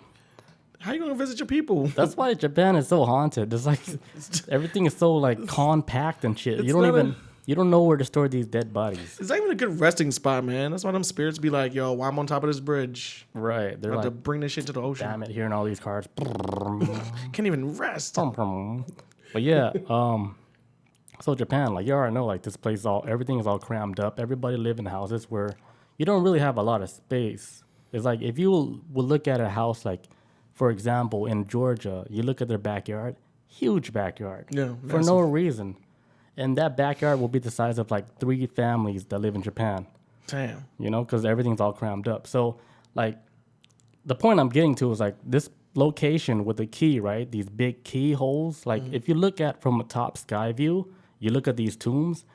These keys are big. Like it's shaped like a keyhole, but it's like a park, like that New York park. Central Park? Yeah, Central Park, right? But if you look at like Japan, if you look at it from like a drone view, it looks like a big keyhole. Like how it's like shaped and everything? Yeah, it's shaped, but then you see all like the bushes, all the trees that grow around it, and then there's like water surrounded that, and then another set of like trees. So if you look at sky view, it looks like a keyhole, Okay. but it's actually a tomb, like a tomb for kings in the 1600s, Okay. and it's big. It's actually like the surface level of this key is bigger than the pyramids. Damn. So that's like where I'm getting at, to where how that shit can take up that much space, but then the citizens of Japan, they're all crammed Up there, so because they can't live in the area, obviously. Right. While this big ass key with just holding a tomb is fucking taking up all this space, which makes no sense, right? Like I would think like, okay, if they want their people to, you know, have more space in their country and shit, they would maybe move these tombs somewhere else and then use that land for building more resident areas. Unless they got plans for it. I mean, Yeah. So here's why like that shit is so like sacred. Like even like the people of Japan don't even know who exactly is buried there because they don't even know themselves. yeah, 1,600 years ago, ain't nobody know. Well, they don't. Here's the thing: they didn't put nobody's name on these tombs. It's unmarked. Sacred tombs, right? Yeah, unmarked tombs. They don't even know who's even buried here. They just know it's like great men from that era. It's like some bodies there, we don't know. Right. Damn. Bob says that they had a good unsolved mystery episode of the tsunami in Japan. Was it like a man-made tsunami? I'm pretty sure there's a lot of conspiracy about we that talked tsunami. about that a million times with the. Yeah. That was kind of. Yeah, I don't know, man. But yeah, they say like the tombs took like 15 years for people to build it. It took like 2,000 people, Damn. 15 years, continuous days to build these big ass tombs just to hold, you know, the bodies of The royalty, I the guess. kings and emperors or whatever. Damn, and it was working nonstop, man. Yeah, nonstop for 15 years. It must have been a big ass fucking family, or Who knows? Like the other conspiracy is that it's not even like humans. It was like a god that they had to bury. You know, because if you think about it, right, like how it's so monumental, like for them to build like this little keyhole to hold the tomb of somebody. Like if you think about it, if you go to Egypt built these big ass pyramids. Supposedly, these pyramids are designed to hold like the bodies of the kings and shit. But other stories are saying, hey, these fucking pyramids are power sources, or like you know, something for alien contact, for them to be like, okay, this is Earth, and the pyramids were that type of device. They're like, okay, this is Earth because of the pyramids. And then you know like what type of let's say alien race controls that planet. yeah, It's because they put their get that mark, their that little signature- stamp on it. Yeah, they put the little signature pyramid there. It's like, okay, that's their shit. It's like a dog peeing on a tree, but Yeah, aliens. claiming it, you know? Because here's another like fun fact about that key, like in Japan. Because if you look at a drone view, it's like a little keyhole with a little round dot, right? Okay. If you look at footage of Mars, if you go to Mars, you look at satellite footage, there's actually a keyhole that looks so similar to the one in Japan. So you think it was something there before too? Yeah, maybe it's the same thing. Look another. Same little site, same little signature. So maybe it could be like the same people doing the same thing, like what they did on Mars, and they brought over that same shit to Earth. Maybe it's the same people doing the same shit. Or like another, maybe another alien race that was like, hey, put our stamp on this planet. We were here. Maybe they got wiped out by something, but the key mark is still there though. Yeah. Who knows? Who knows? And the place is like, it's so sacred, right? Like, they don't let nobody in. Like, no visitors are allowed to go to even look at the key. To even go chill there. Like, even the archaeologists, They won't let them in? they'll let them in, but even they have a hard time. Like, is that sacred? Because they don't want nobody actually fucking with this shit. They don't want nobody open it. Because nobody ever opened the tomb. So they really don't even know exactly what is even down there. I don't blame them, man. Because what if you open it, it's like you unleash some kind of like curse or some shit. You know what I'm saying? Yeah, they don't know. Or an alien virus. Like, you definitely don't know, man. Just leave that shit alone. Yeah, they're like really spiritual. Because if you think about it from like a normal human point of view, like if you didn't believe none of that, you'd be like, okay, Japanese people, we need more land. Our people are crowded into a place. Like, why don't we just destroy this tomb? We don't even know what it is. And then destroy that tomb and then build more like residential areas. Like, man, it's like nuts to butts over here. We can't move. Yeah, then nobody's touching this piece of land that's huge ass piece of land. Imagine how many people you can fit in that shit. If you can squish that many people in A that lot. in that one residential district. And now the Japanese people, they don't have to live in a box no more. But it's crazy because you can't even bury the bodies anywhere near there either. So it's like, where you live is where your dead get buried too. That's That big piece of land that the key is taking up. yeah, man. They need to blow that shit up, I guess. I mean, I don't know what No, they know what are you something. gonna do? I mean, obviously they do. Yeah, they know something. That's why they didn't destroy it. I believe like there's something where if they destroy it, they're fucked. Man, if it was America, they would have fucking built over it by now. Maybe. That's how America rolls. Like Lake Lanier type shit. It's like, hey, it used to be a city. we're gonna build a lake over top of this shit. Well, that's why like Japan, they got like a lot of cutting edge technology and shit. Maybe because they were paying respects to They have respect. So Alien the aliens like, gods. here, let's take another one. like you guys. Since you guys were so good to us, even after we've been gone. Here's Bluetooth. PlayStation 5. Here you go. Shaped like a V2. You I guys think will they like gave this. us like enough technology already for us humans to last for another, I don't know, couple hundred years. Because I feel like our technology plateaued. Like us humans, we really don't know what else to create with the technology they gave us. We got hit in the wall, you think? Yeah, I think we hit a wall. Like, what else can we do with the shit they gave us? I mean, I don't know. I mean, it's going to take some kind of advanced mind because I'm sure back in the day where people got like their first house phones, they were like, man, this can't get any better than this. And then you got cordless house phones. Like, this is the max. Like, I can go in any room now. There's no cord.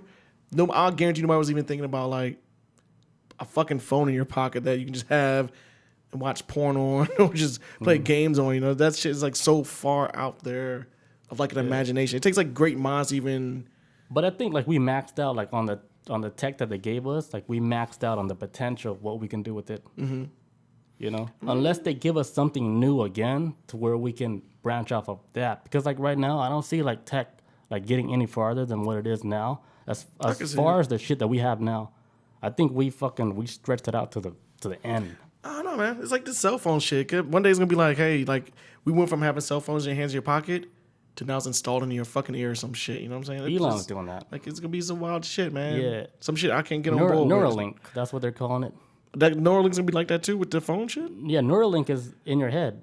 Okay, I didn't know it was gonna be like with cell phone calling and shit like that. It's like you are the cell phone. Damn. Like, the you cyborg. He always talks about that cyborg machine. Yeah, it's like you become one with the machine. It's like the way they describe the surgery of them installing like this Neuralink in your brain. It's like a surgery that takes like maybe like 30 minutes out of your day and shit.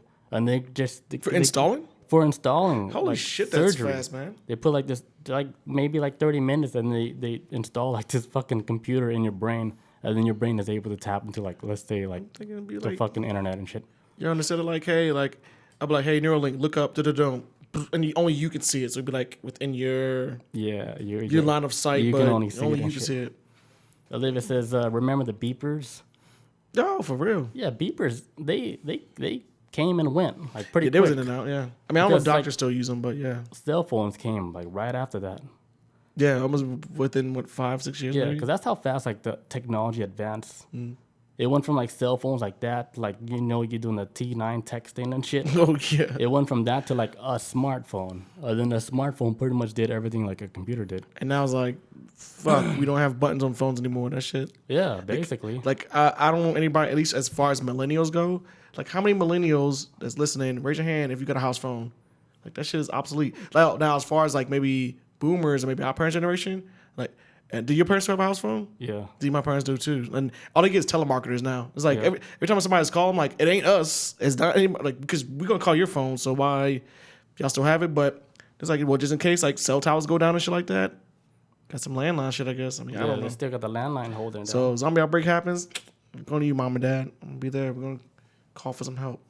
That's the first place I'll go, my parents' house. Yeah, they got my parents got the food. Yeah, they got the organic farm. I'm going there. They got a greenhouse back there and everything. My dad has like a mushroom farm too. I'm like, cucumbers, mom? Thanks. Yeah, my dad has no idea I have a mushroom farm too, but not like that. Though. My dad is like, he has a mushroom farm, like, the one you eat, like The edibles. the one you don't get cussed out. Yeah. Yeah. He grows it like in the damn fucking, not even the shed, like the garage storage. Shit works in there? I don't know how you do it with the sure. contamination. Like, mushrooms are just fungi is hard to grow in general. That shit is. But the one his grown is like it doesn't contaminate easy. Because I looked it up too. Because I was wondering how he was able to do that shit. Yeah. Because I was like, how are you doing this, man? Like, what YouTube videos you watching? And he's like, nah, this is. But I found out like the strain he was growing is not the one where like you have to really watch it like that. It kind of just Like, takes care of it itself. doesn't contaminate like the shit I do. Oh, okay. It kind of just take care of itself. Yeah, like nature shit. Okay. Mine is more. It's more like touchy. Yeah, it's a little more sensitive. complex. Yeah. What does Olivia say? Olivia says, mine don't have a house phone. House phones. Yeah, because millennials don't have house phones. It's just like a. No, she's saying her parents don't have house phones. That's what I'm saying. Oh, okay. So No, her parents are not really? millennials. They're like boomers. Gen Xers. I'm assuming Gen Xers then. Boomers be rocking them house phones like Yeah. no other, man. My parents was like they still got it. My parents still have cable TV. I haven't had cable in like probably almost a decade now. Yeah, my parents just discovered like YouTube maybe like a couple years ago. Yeah, and their mind is blown. Like every time I visit them, I They see on my, it now, right? all I see is my mom like watching videos on crazy. her phone and shit. Like I'll see my mom in the kitchen. She'll be like on her phone watching something, and then something on AMC be on the television, but she'll be watching a YouTube video, but commenting and shit and arguing with people. I think like my older sister is like that too, Kelly and shit. Like, Oh, she's crossed that. it feels like she just discovered YouTube. Man, that's like the lifeline, baby. That's Yeah. I be like, I was like, why is my sync stopped up, or why is my sync link in YouTube? I'm like, Yeah, cool, like got Kelly, it. Let me fix it. My older sister, she was sending me links and stuff, like thinking I would want to watch it, but it's like politics stuff, Oh, shit. and I was like, I don't really watch You stuff like, like yo, this. Here's Chris's number. He'll enjoy it. Chris likes this shit. Yeah, so I don't know. Like, Shit like that, I I was like. thinking like she just discovered YouTube too, because she knows how to like copy links and send it. I was like, whoa, that's a big deal. Like, I can share this. What the fuck? Jeremy says Kelly's a politician. For real? Like legit? Or so, like she's just into politics? Like She's into politics. She's not a politician, politics is cool, man. but she's like really into it. That's good, man. I keep up with it because nobody else will. And You and her would have a ball. man, yo, when slavery start, I'm gonna be ready, guys. I'm gonna know this shit. I'm like, yo, I see it coming. You know, They're gonna slave all you know of what's us. funny? Like they're already doing it, and then it's just They've been did it already. it's just under everybody's radar. They've Like, been did it, man. oh, when this start, and then they're in the background hearing you guys say that, just they're just laughing. They're like, they think it hasn't started. They're still waiting. They think it hasn't started. No, it's been going on, man. It's They've done happening. They've done it in different ways, but it's going on. I'm talking about like slavery, like we're in the water, picking that kind of shit. I'm talking about like that They shit. can't, Like, they can't get away with no, that. they can't. Or can they? See, that's why I watch it. I don't think so. That's why I watch it. Second it happens, I'm like, yo, UFOs, pick me up, please. Get me out of here. This planet is done. They're here, man. I just can't wait for there's a day where we can just walk on the street hand in hand with an This shit's alien. never gonna happen. We can't even get, man. Hey, meet my friend. Doot doot. Because their name is so weird and shit. It's all just like noise. It's like, Yeah, it's just a sound. my homeboy, yo, he's doing beer pong party tonight. Man, no, man, we can't even like each other as humans. You think they gonna be like some To be like, Some gray, like fucking chill with us. Look at that tail on that one. Like, ooh, Two tails. Ooh, look at that front tail. Like, ooh, she's touching the ground. Man, we. I don't know what front tail you're talking about. A penis. That's with the hard P. Yeah, because they don't wear clothes, you know. No, man, clothes is obsolete, man. That's because they're so comfortable with everything. Clothes is. Only reason I wear clothes is because like I go to jail without it. So think about it. Yeah, what's up with clothes? I mean, I don't know. Were cavemen wearing clothes? They probably like it doesn't protect. Twigs and berries hanging out all over the place. Clothes don't really protect you. Wait, it does. You might get poison ivy and shit. I mean, yeah, but I mean, I don't know. I mean, the clothes thing is kind of like it's cool now, but I feel like clothes is kind of one of the things. Is like, why are we worrying about it? We could put so much shit forward to other things to advance us. Like, just walk around naked, love who you are, respect each other. Keep moving. Okay, so what do you guys think about all the UFO things that's happening, like on the news? Like, for example, like Obama talking about UFOs now. Because, you know, like before you would see Obama's on talk show, like when he was president, he was just laughing off the UFO things every time they asked him alien questions. Mm-hmm. But now, recently, you would see a video of Obama talking about.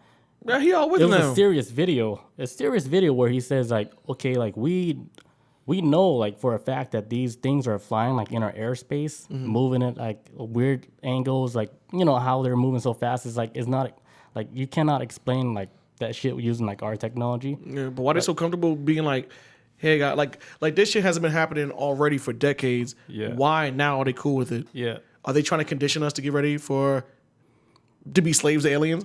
I don't know, but like predictive programming type shit, like I wouldn't say like guys get conditioning. ready. It's almost like they're trying to cover their ass. Like, okay, now they have to talk about it, and now they're being serious. Like Obama's being serious about it. He's saying, yeah, these things exist. We just don't know what they are. Yeah. We don't know if they're a threat yet because they don't move the way our machines move, so we don't understand it, right? So then you'll see another video where a reporter asked Biden about, hey, can you respond to what Obama said about the UFO incident and all the things, right? And Biden, he responded with like, asked him that question again. And then he just left.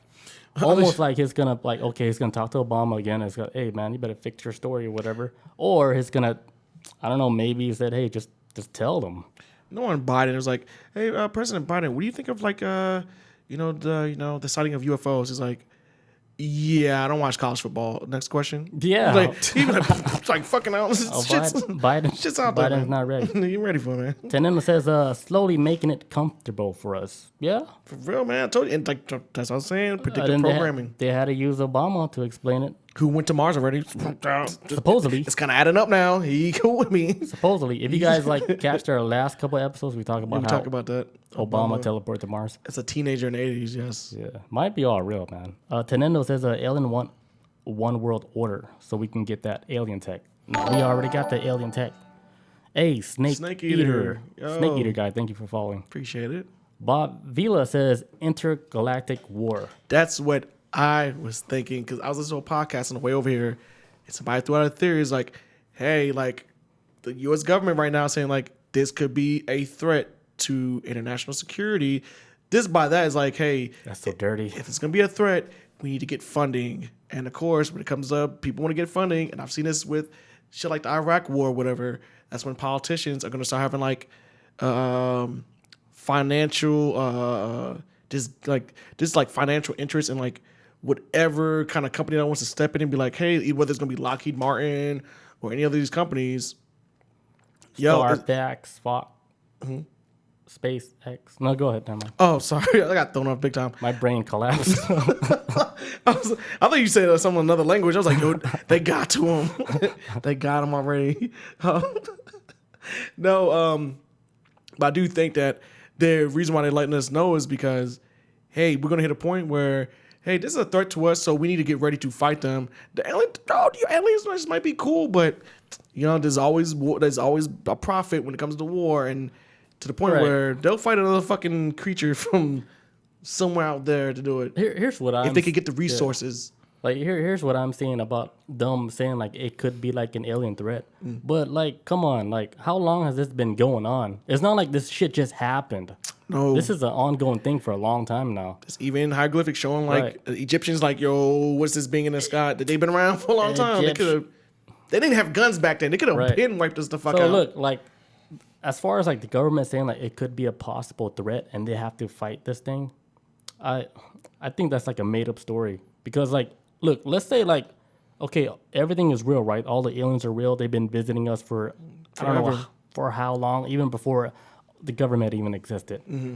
If they were a threat, right, they would have destroyed humanity a long time ago. Shit, they probably been saving us from ourselves. Right. We don't know. They were helping with everything. So for them to say like this could be a threat, I mean, here's the only other thing that I can see like being a threat, like what they're trying to say, but they're saying it wrong, is like, let's say like a bunch of UFOs, right, are flying into like our airspace, which possibly could collide with like a commercial jet or like another airplane. That's like another way of saying, okay, it could be a threat because they're flying. It's dangerous for flights for them to be flying around like a fucking airport or a military base. It could be like that, but I think with their technology, they'd be like, hey, a plane's coming, and just go off to the side. But I mean, but you never know. We don't know what it can do. Yeah. Did that ever really happen though? Man, no. I think we've got more of a chance of seeing two planes collide than fucking... Or a bullet hitting a bullet. Who? Like two guns shooting and bullets hitting. Oh, God, that's even rare. That is rare. It did happen, though. But, yes, it's possible, though. That's happened before. But we're more likely to see that than fucking UFO, so... I don't know, man. Look, we need to move as a planet... U.S. If there's no threat, guys. President Biden, if you listen to this podcast and you're a fan, not. please listen. He's not, but whoever, maybe he's got kids. He is. Hunter, if you're listening high somewhere, listen to us. Look, to pass it on to your daddy. Look, we need to move like the movie. I get his name fucked up every time. I want to call it fucking Signs, and that's not the name of the movie. Mel Gibson. No, the movie where they talk to the aliens. Arrival. There you go, Arrival. Fuck. There you go. We need to move like that. Let's talk, man. Conversations don't hurt. Here's the funny thing, though. Even intergalactic conversations. I think all this been done a long time ago already. Before they already done this. They already tried to communicate with aliens. They already did the whole shit you see in movies. All that is like maybe 40, 50 years ago. They done everything that we think we should do. They're trying to make it seem like it's a new thing. Like, all these aliens are in our airspace now. Like, dude, they've been here forever now. Like, what can you guys really tell us the real story? Because man, the government, when's the real first contact? They do have a deadline. Their deadline is like June 25th, next month. The end of next month is their deadline for them to make. That's exactly a month out. Yeah, it's a deadline for them to make a statement about all this UFO activity that's happening and all the information that they know. Man, they're gonna admit so much shit. The information stems down like far, like in the 40s. Shit, it might go back to like fucking Atlantis. But they may have like helped us discovered fire, like type shit. You never know, man. Yeah, maybe. He's like, why you guys rubbing these two sticks together? Here's this laser beam. Start this fire, man. Get out this rain too. It's dangerous. Go in that cave. Like, the fact that you see like Obama speaking about this UFO thing, like, you know, it's serious now, because his like Now I'm like, yo, you went to Mars, bro. Like, like you really went there. You went about this before for 8 years, but they're probably like, man, Obama, like, your voice, you got a good voice. We know you're not president, but can you just do this one favor for us and just talk about the alien thing? Like, they trust you more than they trust us. It's like Obama went to Mars. They liked you the most. They installed a chip in your voice to make people calm down when they hear your voice. Like, you got their tech in your throat. He has Talk that to him. people voice. Yes, love him or hate him, the dude he's charismatic with the voice. Yeah. I don't think I've listened to an entire speech from him. I'm like, man, he sounds really there. Yes, we can. I'm like, okay, he's good, man. Like, we can really do this. He's a master behind the mic, man. So maybe he might be saving us or setting us up for enslavement. I don't know.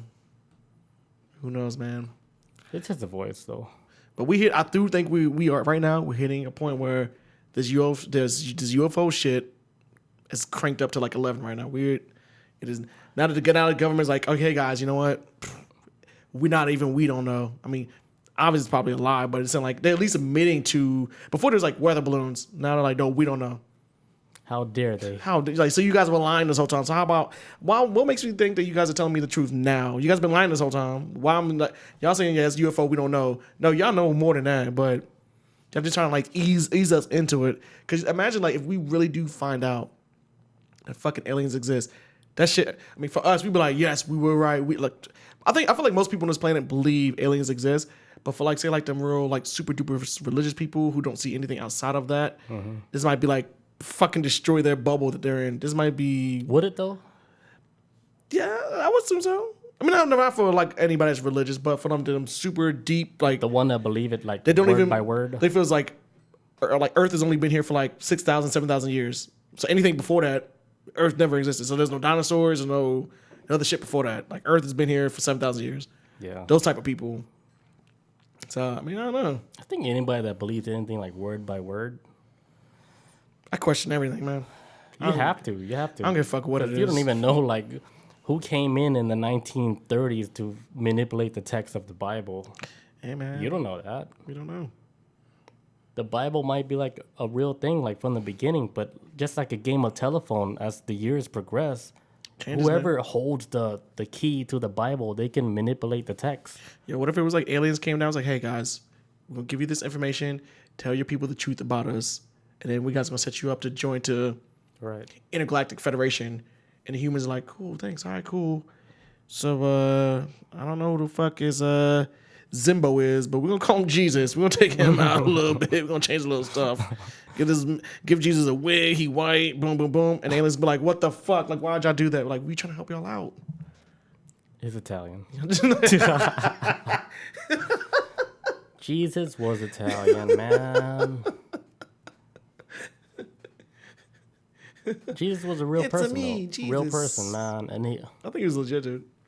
I think he did walk on water, showing out, you know. Flexing, man. He had and them Chris Angel shit. Them Jesus ones. Them shit's like he was like walking on water with anti-gravity sandals. No, not just like sandals, right? Like the fool, like he didn't really give a fuck, right? So he was walking on water with like just one sandal on. Oh, flexing.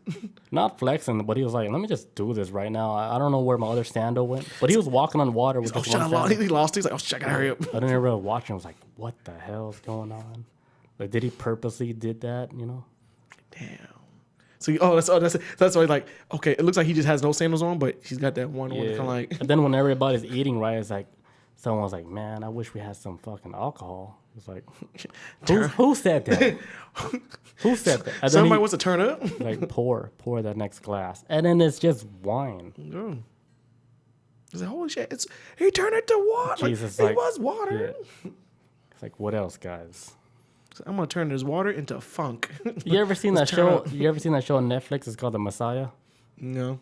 Fuck, that shit's powerful. Damn, how you be finding shit on Netflix, man? Netflix never pushes this shit in my face. Well, they canceled it because it was too much, man. It was too what's the word? Challenges people's. No. It was too what's that word? Why? Yeah, controversial.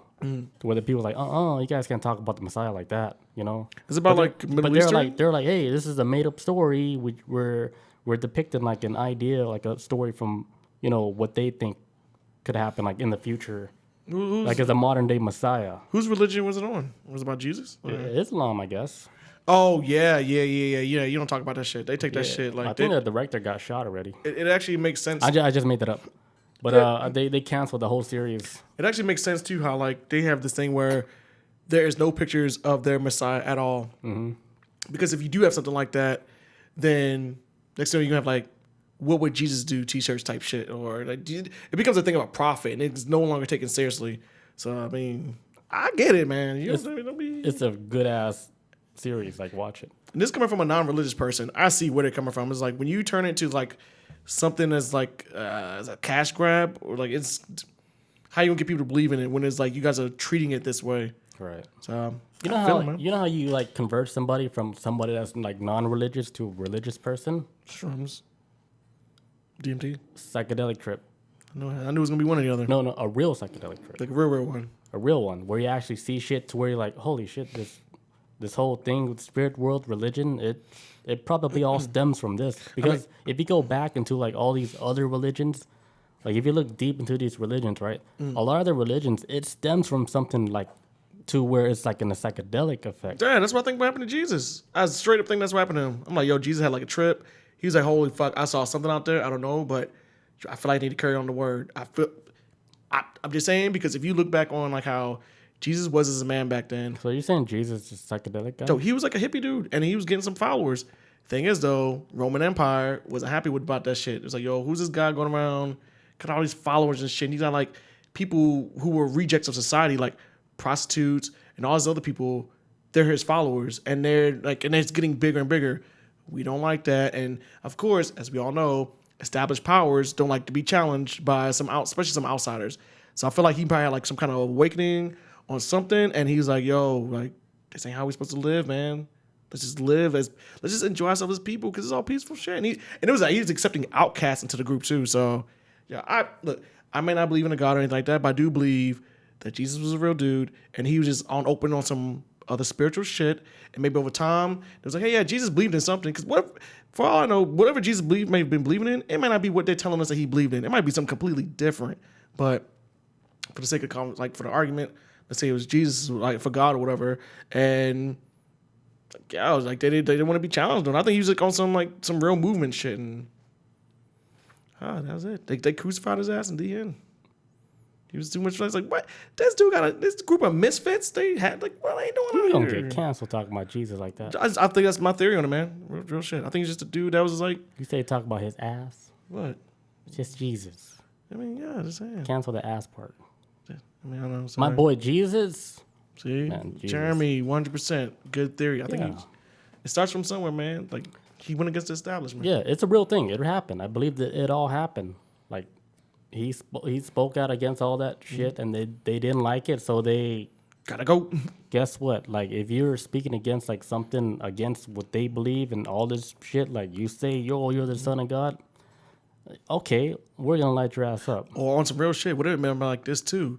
What if he never even called himself the son of God? The Roman Empire might be like, he out there calling himself the son of God, or he thinks he's the son of God or somebody, but they could have just threw that shit on him. Maybe he didn't. Yeah, maybe he's probably just like, yo, I'm just a dude. Like, I'm just carrying, like, spread hey, the word. that water wine shit. I don't know how I did that. But it happened. We had a good time. That's witchcraft. But either way, man, he had to go. He's a You threat. you get hung for that. He was good to the people, man.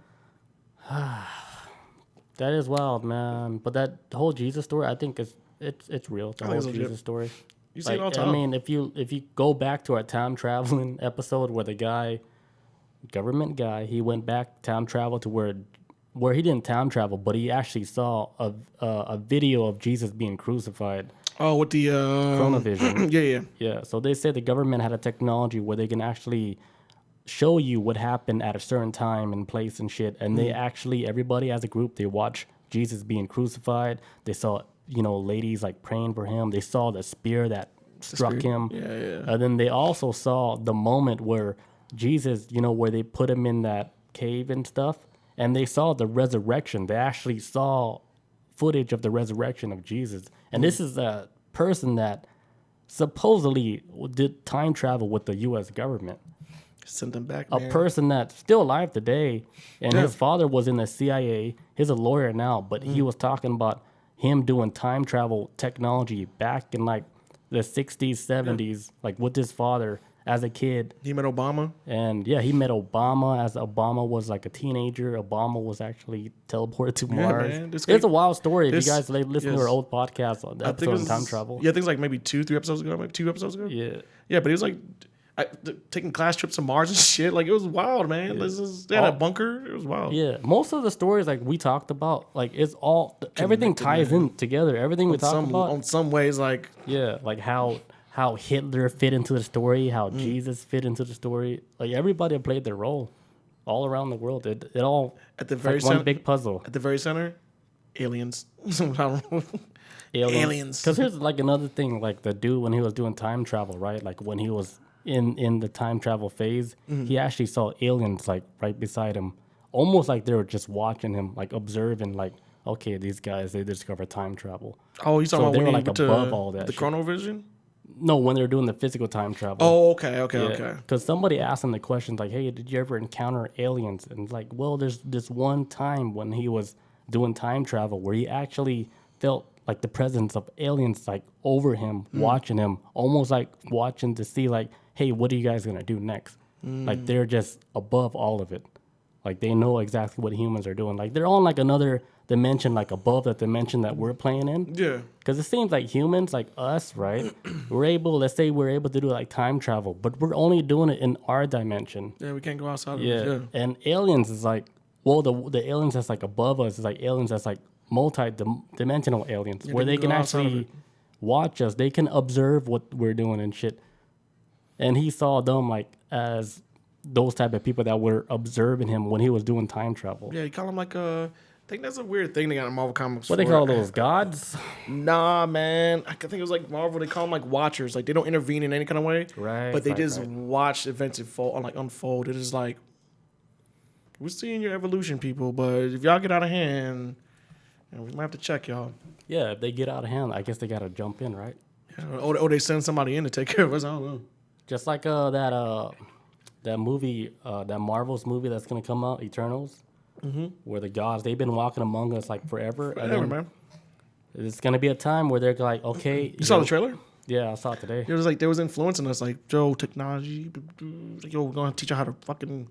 Yo, y'all want to learn how to do crops? Here's some water. I'm gonna teach y'all. You guys want to see a dead body? They're like, oh, just playing. But then they show them like how to do math and Yeah, man. geometry and I think it's all gonna eventually wind up tying up in that movie where medicine. it's gonna be like, yo, that's how Tony Stark learned how to build his armor because it all goes back to OG dude who was on the ship doing like he just knows technology and shit. Man, it's gonna be cool, man. Like one wanna see day, it. like we're able, like we can watch our kids do like tricks with teleportation and I'd be scared for that using shit. Though, man. telekinesis and shit. I'm so scared of teleportation. Like, look, Ma, I can make Dad float. Now watch him disappear, and then he sends you to like the fucking The sun. gates of hell and shit. That's even worse. Yeah, Oh, man. but yeah, we're overdoing this episode. Oh man, we had a good run on this one, man. Holy Good shit. UFO episode. This is a good one. This is one of my favorite UFO episodes. It was This is fun. awesome. All right, guys. Thank you everybody for joining us tonight. Oh yeah, thank you guys. This is fun. It was fun. We'll catch everybody next week, Tuesday, same time, 6 p.m. If you guys made it this far, make sure you guys rate, subscribe, give us a comment. Brad5, I see you, man. Oh, Jesus, come back and before then. Tenendo says, good job. He says he loves us.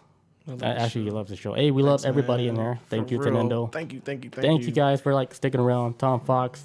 We love you guys. Jeremy, Bob, Yeah, Jeremy, Bob, Robert, Olivia. Shell Shock. Who else? Shell Shock, yo. Brad5, Shell Shock.